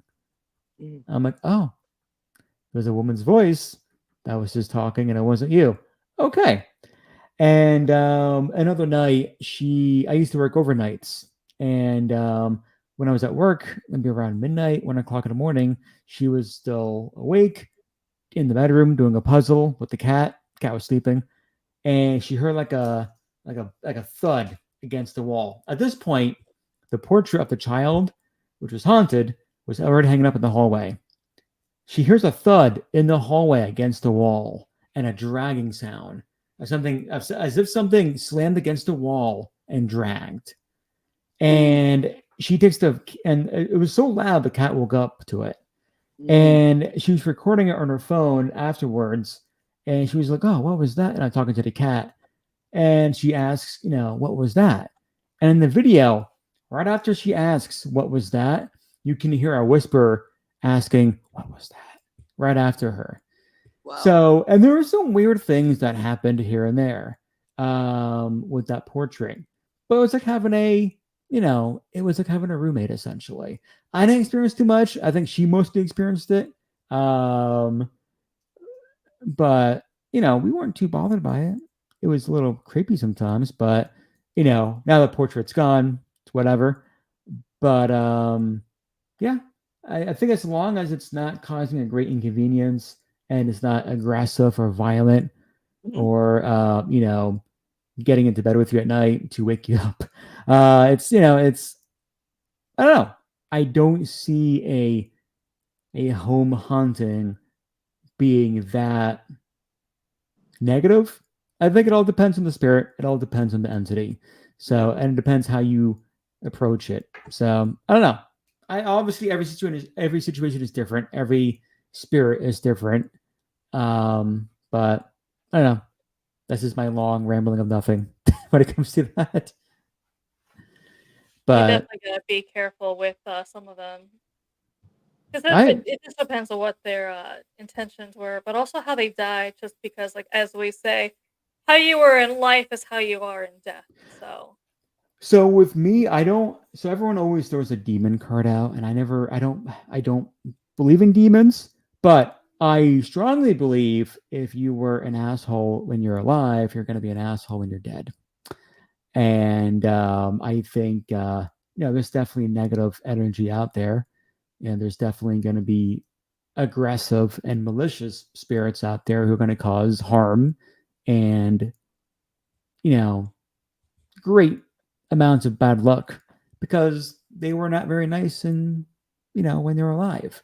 So why would they be nice when they're no longer alive? Yeah. Irene lived in a condo before she bought her house where there was a lot of suicides. That's also why they moved out, because unfortunately they're telling her to go kill herself. Yeah. Yeah, that's not good. That's and how do you approach that? Either you get sick, you lose your money, or you die. It's like a multiple choice question. Which one do you want? They give you a choice. My husband lost his money. I got sick. The neighbor died. There you go. And it all happened within, 1 year? It's only 45 minutes from where I live. I can go there really easily. Right. If you want to. It's the fact, do I want to? I mean, do you want to? It sounds like a pretty not good place to go to after the holy. Have good memories from that. So no, it doesn't sound. Yeah, that's. And yeah, when we were the summer, I think it was in July. The kids were just finishing up school. They only had a half a day left because school ends in July in Japan, and they go back to the end of August. It's a really short summer holiday, but the kids were all ready to. We at 7 o'clock in the morning. Kids were all ready to go to school for half a day, and we heard the police cars coming to the condo, and all of a sudden we heard the doorbell ring. Do you know about the lady who lived in so and such a room? And you go, no, why? And then afterwards we hear something from the neighbors. Yeah, she just from the 11th floor. Splat. And yeah, that was the 18th person. And they said, yeah, we're moving. We just picked up what we could. We left a lot of stuff because we don't want to bring that bad juju to our new home. We go, yeah. Sorry, we junked a lot of stuff, and we just picked up what we thought was important and threw away everything else. We said, yeah, we'll buy it. We even threw away our washing machine. We didn't want it coming. It was that bad. I mean, it was nasty bad. I believe it. And it reminded me, I don't know why it reminded me of the story, but I had a friend who lived in an apartment, and the house next door to that apartment building, and her building was like a little house that they converted into apartments. But the house next to hers, there was a guy who committed suicide. And, long after he took his own life, a couple moved in, and they would have a lot of domestic disputes. They would get into fights, new arguments. And my friend believed, the spirit of that gentleman who took his own life would migrate from that house to her location across an alleyway into her apartment, just to get away from that domestic, dispute. Just because, you're a spirit, you had a traumatic departure. Now you're stuck in this location where these people are fighting. So it's like negative energy meeting, or perhaps causing negative energy. So she believed he was leaving to come to her apartment and keep her company. And she would hear footsteps above her in the attic. And one morning, she was in bed. I think her ex-boyfriend was in the next room over, and she felt someone brushing her hair and thought it was him trying to get her attention. And she rolled over, and he was just in the other room watching TV. But there's more to it, but I forget why exactly, but she believed if that place was haunted, it had to be, and she had a feeling it was that man who took his own life, just getting out of that situation, out of that environment, and coming to that peaceful environment.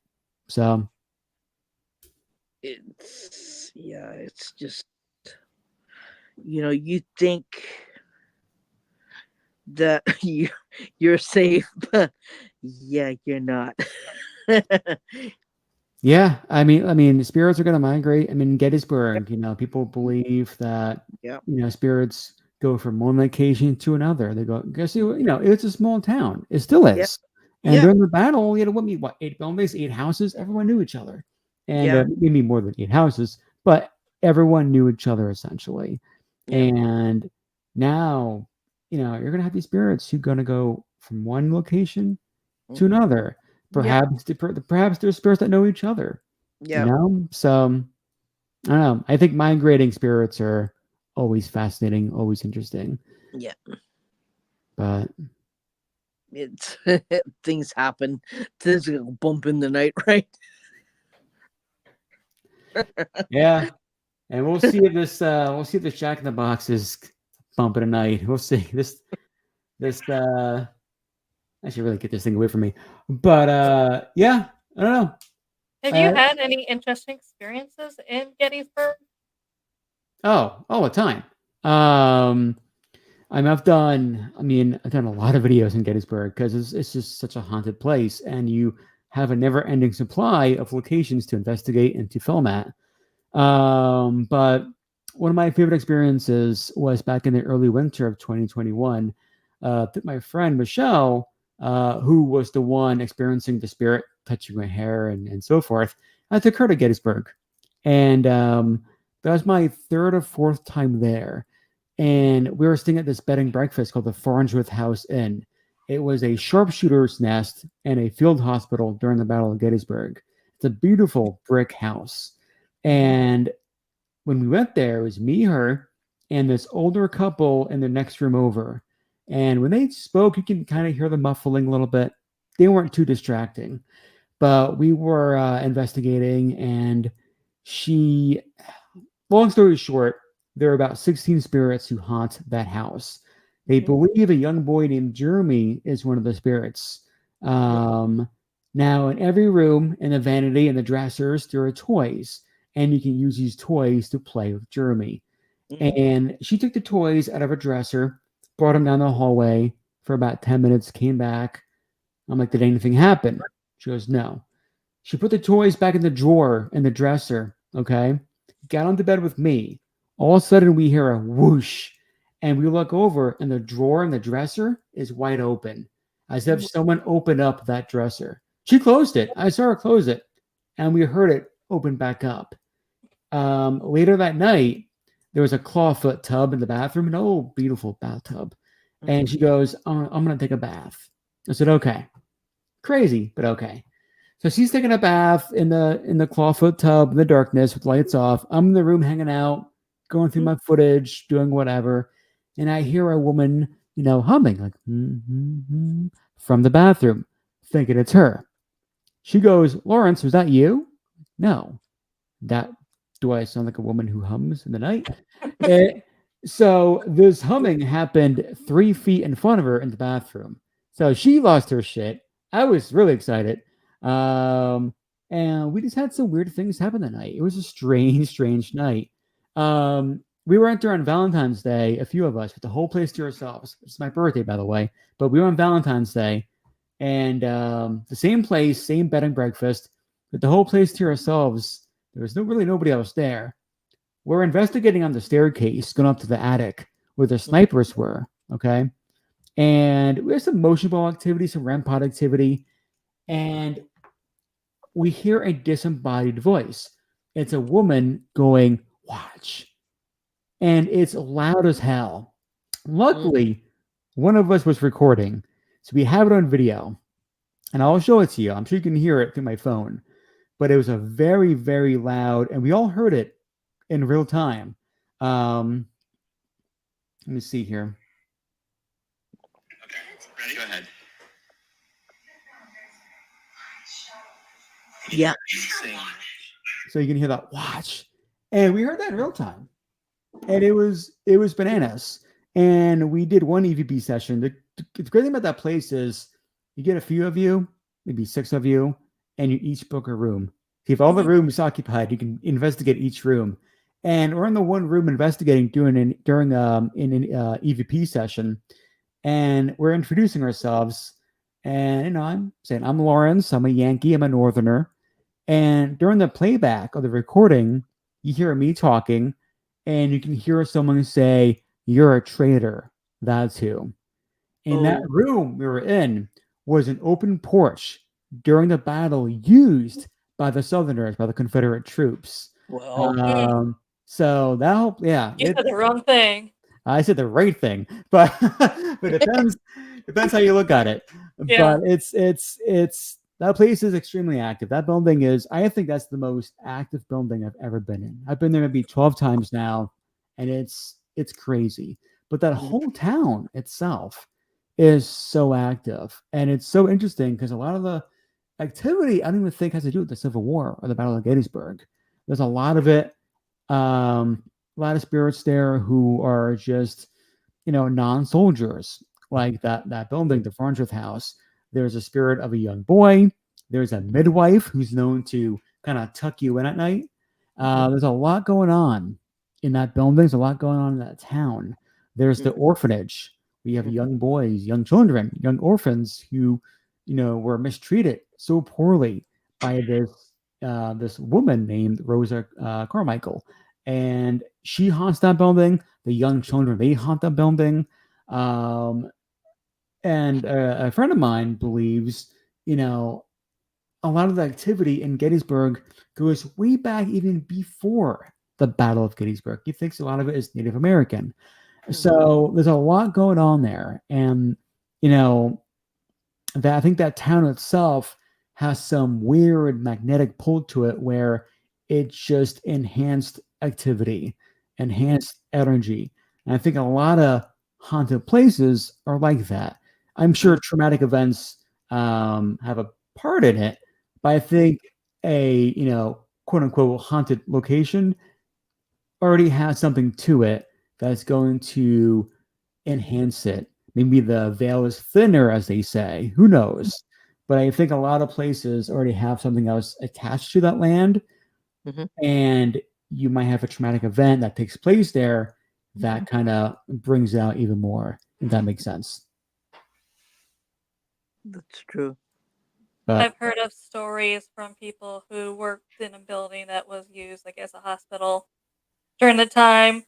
They said them and their coworkers leaving for the night. They pressed the bottom floor elevator. For some odd reason, it bypassed and went past the main Oh. floor and went to the basement.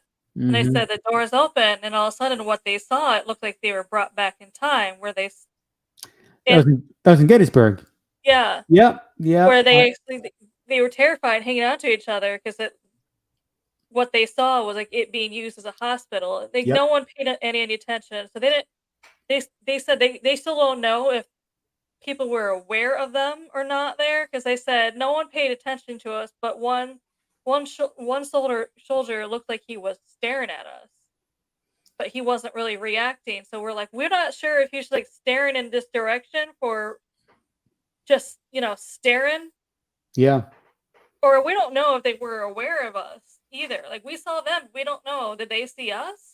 Is it I a don't know. loop? Is it just energy repeating itself over and over again? That's what. Yeah, I mean, they weren't into the paranormal, so it's one of those things they didn't know. But that's what a lot of people were saying is she probably got into that like energy loop. Yeah.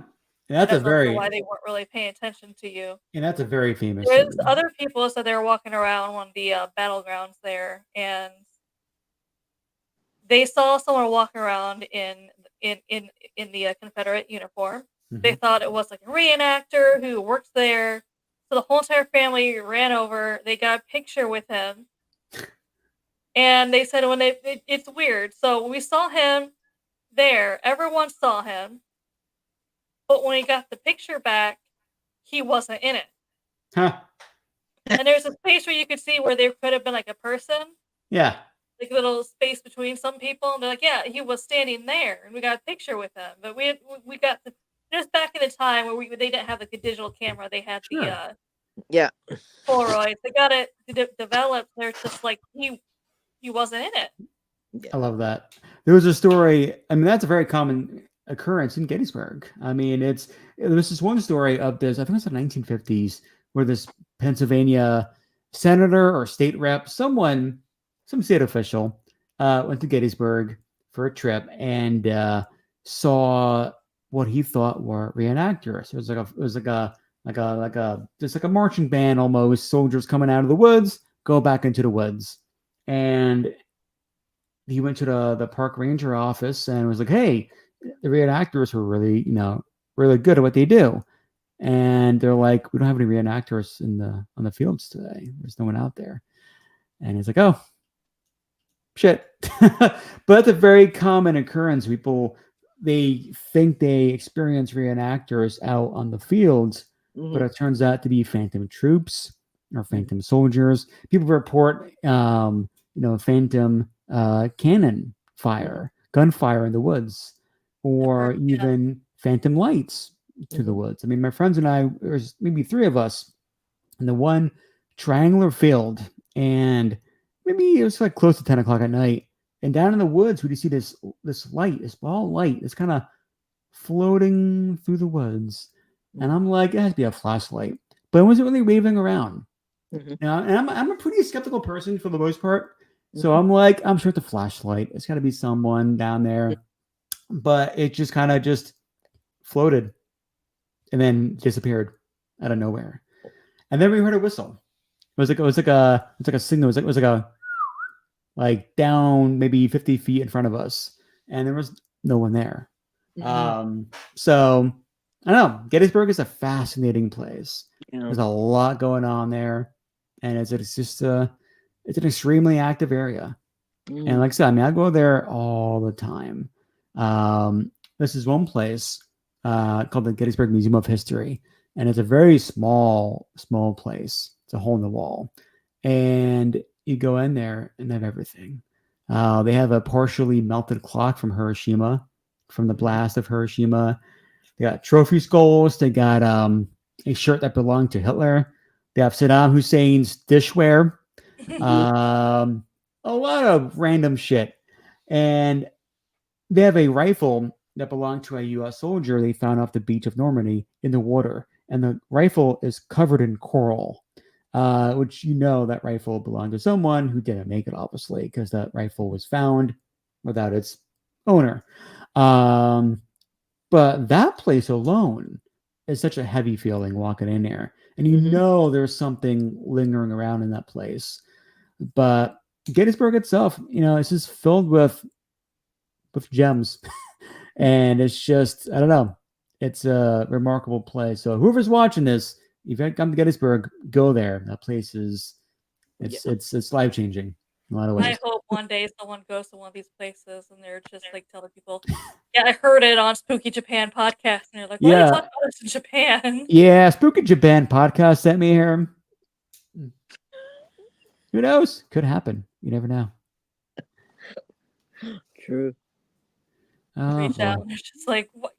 Yeah, I guess thanks for the advertisement, you guys. Not quite sure how. Yeah, right. Exactly. Oh dear. You gotta be careful though with some of the older historical things from Japan going to America, because if it has an attachment, it could make it go crazy to find out it's in America. Because there are some samurai swords that wound up in America because soldiers took it from people's houses, and it's really bad. And bad things have happened. And the thing is that bring it back or send it back to Japan, please, because swords have a soul in it, right? Right. And it shouldn't be in somebody's house as a trophy. Really, it's probably the family's relatives are in that sword, and probably they're wanting to go home again. And yeah, stuff you steal from people's houses really don't belong to you. It's just a dangerous, bad juju thing. Right. No, I hear you. You. But clocks like that, like if it's a melted clock, I don't think it has. It may be haunted, but it's not as bad as the sword, right? Yeah, I mean the clock. The clock is fascinating. I don't know, that object speaks out to me more than any other object in that museum. Yeah. But a sword is, a tool to take life, and it has a great, meaning and purpose behind it. So yeah, I'm sure if you have a sword that belonged to, a Japanese soldier or a samurai, whoever it may be, in your home, and it was taken without, good intentions or permission, I'm sure you're gonna have some bad luck with that one. Yeah. Well, especially like back then, there was a lot of Japanese people who didn't like Americans. So I mean, especially if one of their souls is attached to something that came over here that's haunted, then it's, of course they're gonna go crazy, because that's where they ended up, is an American home in America. Yeah. It's like, how the hell did I get here? Yeah. It's like, I did not. This is not my bingo card. I'm being in some house in Oklahoma, but and they're wondering, why is it so bloody haunted? Well, I wonder why. Duh.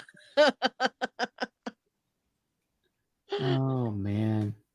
There's one thing that it's really interesting, because people have mirrors in their rooms, right? We don't.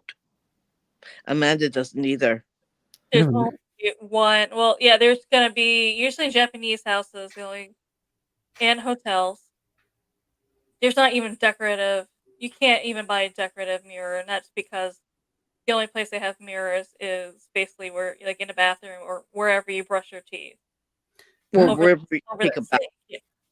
Yeah. Why is that? Mirrors can be portals, right? Right. They don't want it where you sleep. They don't want it where you eat. They don't want it where you dine. They don't want it where you sit with your family. Okay. I have a mirror too, but I don't have a mirror in my room. I have pictures, but I don't have a mirror. The only mirror I have is above my sink in front of where my bathroom is. Oh wow. Okay. And you can't see it. They put it in a particular place where you can't see it when you sit in your living room. Gotcha. It's just like an Yeah, I've heard mirrors can be used as portals. I've heard that before. I didn't think that would be a reason why people want to have them in their homes, except for maybe the bathroom. But that's interesting. Yeah, it's like if I sit here and I'm sitting watching TV, I can't see the mirror. They make it so you can't see it. I gotcha. And I think they're afraid more. They're afraid of what could happen. Right. If so, they're very superstitious, right? Mm-hmm. Yeah. Mm-hmm. And even even Amanda said, "Yeah, why is there not a mirror around?" I said, and I had to tell her why. She goes, "Oh, okay, I got it now." Well, I've heard that before because my Christian family at night would cover mirrors, and they would say that it because of it being like a portal to another realm where they're just like they just had a superstition of covering the mirrors at night, walking around the house just covering all the mirrors. Shit, I think we're obsessed with mirrors over here. I don't know. I have a few throughout my apartment. I do have one in my bedroom, like a standing mirror. I have a triangle mirror in my hallway. I have one in my dining room and my bathroom. So I don't know. I like mirrors. I don't know. Maybe I'm a weirdo. Maybe I want to have a portal in my but I do know that some, if you have two mirrors facing each other, perhaps that could be can cause an Yeah. issue. Yeah, Right. they go in and out. It creates their own portals, and they go in and out. And they can go from one mirror to another mirror. Right. Right. Yeah, so yeah, that happens. But yeah, that's why you never see any mirrors in my room, except we have one in the entrance hallway where you put your shoes in. That has a small mirror, but yeah, other than that, no. No more mirrors. No. I wouldn't trust to have one either. Like we can have portraits, but yeah, we don't. It's more of a superstitious thing. Right. So yeah, and when you come here, like there's a list of do's and do not do's, It, like, make up your check. Make sure you got your checklist. Yeah, it's just crazy. At first, I said, Make sure you wear decent socks because there's some places that make you take your shoes off. yeah, Oh yeah. Yeah. That's you can't wear shoes in your house. You can't wear shoes in certain restaurants. You can't wear shoes in your temple. In the on the temples, restaurants. no. Some places they don't want you to wear shoes, so they have a I place. don't know if I want to go to a restaurant where people are taking their shoes off. I don't know. Maybe I don't know. In that case, make sure your feet are not stinky because I cannot imagine going to a Chipotle and having everyone take their shoes off. Don't say that. My son's feet. Yeah, it is actually a part of in Japanese, the lease agreements not to wear shoes in the house. Yeah. Which I agree with. I don't think you should wear your shoes in the house at all to begin with. Nope. You have to leave them at the entrance, so it's not one of those. Oh, I forgot something. You gotta take your shoes off because it's literally in the lease too. Right. Yeah. And they make you initial it so you can't see. I didn't know. And like, here's your initials. We told you. Which is wild that it's included in the lease too. That you can leave your Yeah. shoes at the entrance. That's pretty fun. We stayed in hotels where there was they had that rule too, where it's like a $2,000 fine if they find out you wore shoes across that point. $2,000. Yeah. So It's a- old inns are like that too. Like old inns that used to be a house, Right. like house. And in order to keep up with the taxes, they made it into a hotel or an inn, right? Mm-hmm.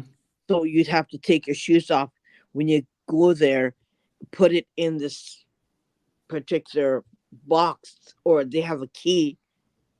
And then, yeah. Wow. In some place in Japan, some places where if you leave your hotel room, you bring your key to the front desk, and then they take care of the key until you come back and you can ask for the key and you go back to your hotel room. Gotcha. There's some temples, yeah, when we were in Kyoto visiting some of the shrines and temples, there was some that made you take your shoes off there. Yeah. Which makes sense. Mm-hmm. Right. But I think I have to go to bed for work in the morning. So I want to cut this short, but I do have to go to bed soon. But Howard, yes, they do believe. We said this earlier on the show. They think Godzilla existed here in Japan. Yeah. Godzilla, at one point. Howard, we'll talk Godzilla too if you want me to. we discussed Godzilla. They're gonna have to go back in an hour in this live stream to look that up. But Godzilla. Oh man. Yeah. Howard's my buddy. So thank you so much for joining us. We had fun. We'll have to have you on again. So, and thank you, audience, for watching us. We had a lot of fun. Well, thank you for having me on. I appreciate it. I mean, this flew by. I mean, I think we've been live for 2 hours and 36 minutes. Didn't feel like that. Yeah, we'll have to have you on again. Yeah, definitely. There's a lot more to talk about. Yes. Yeah. Maybe Godzilla again. Maybe a whole 3-hour-long podcast just about Godzilla. Yes. I'm for it. All right, everyone. Thank you so much for watching. We'll see you next time. Bye for now. Yeah. Bye.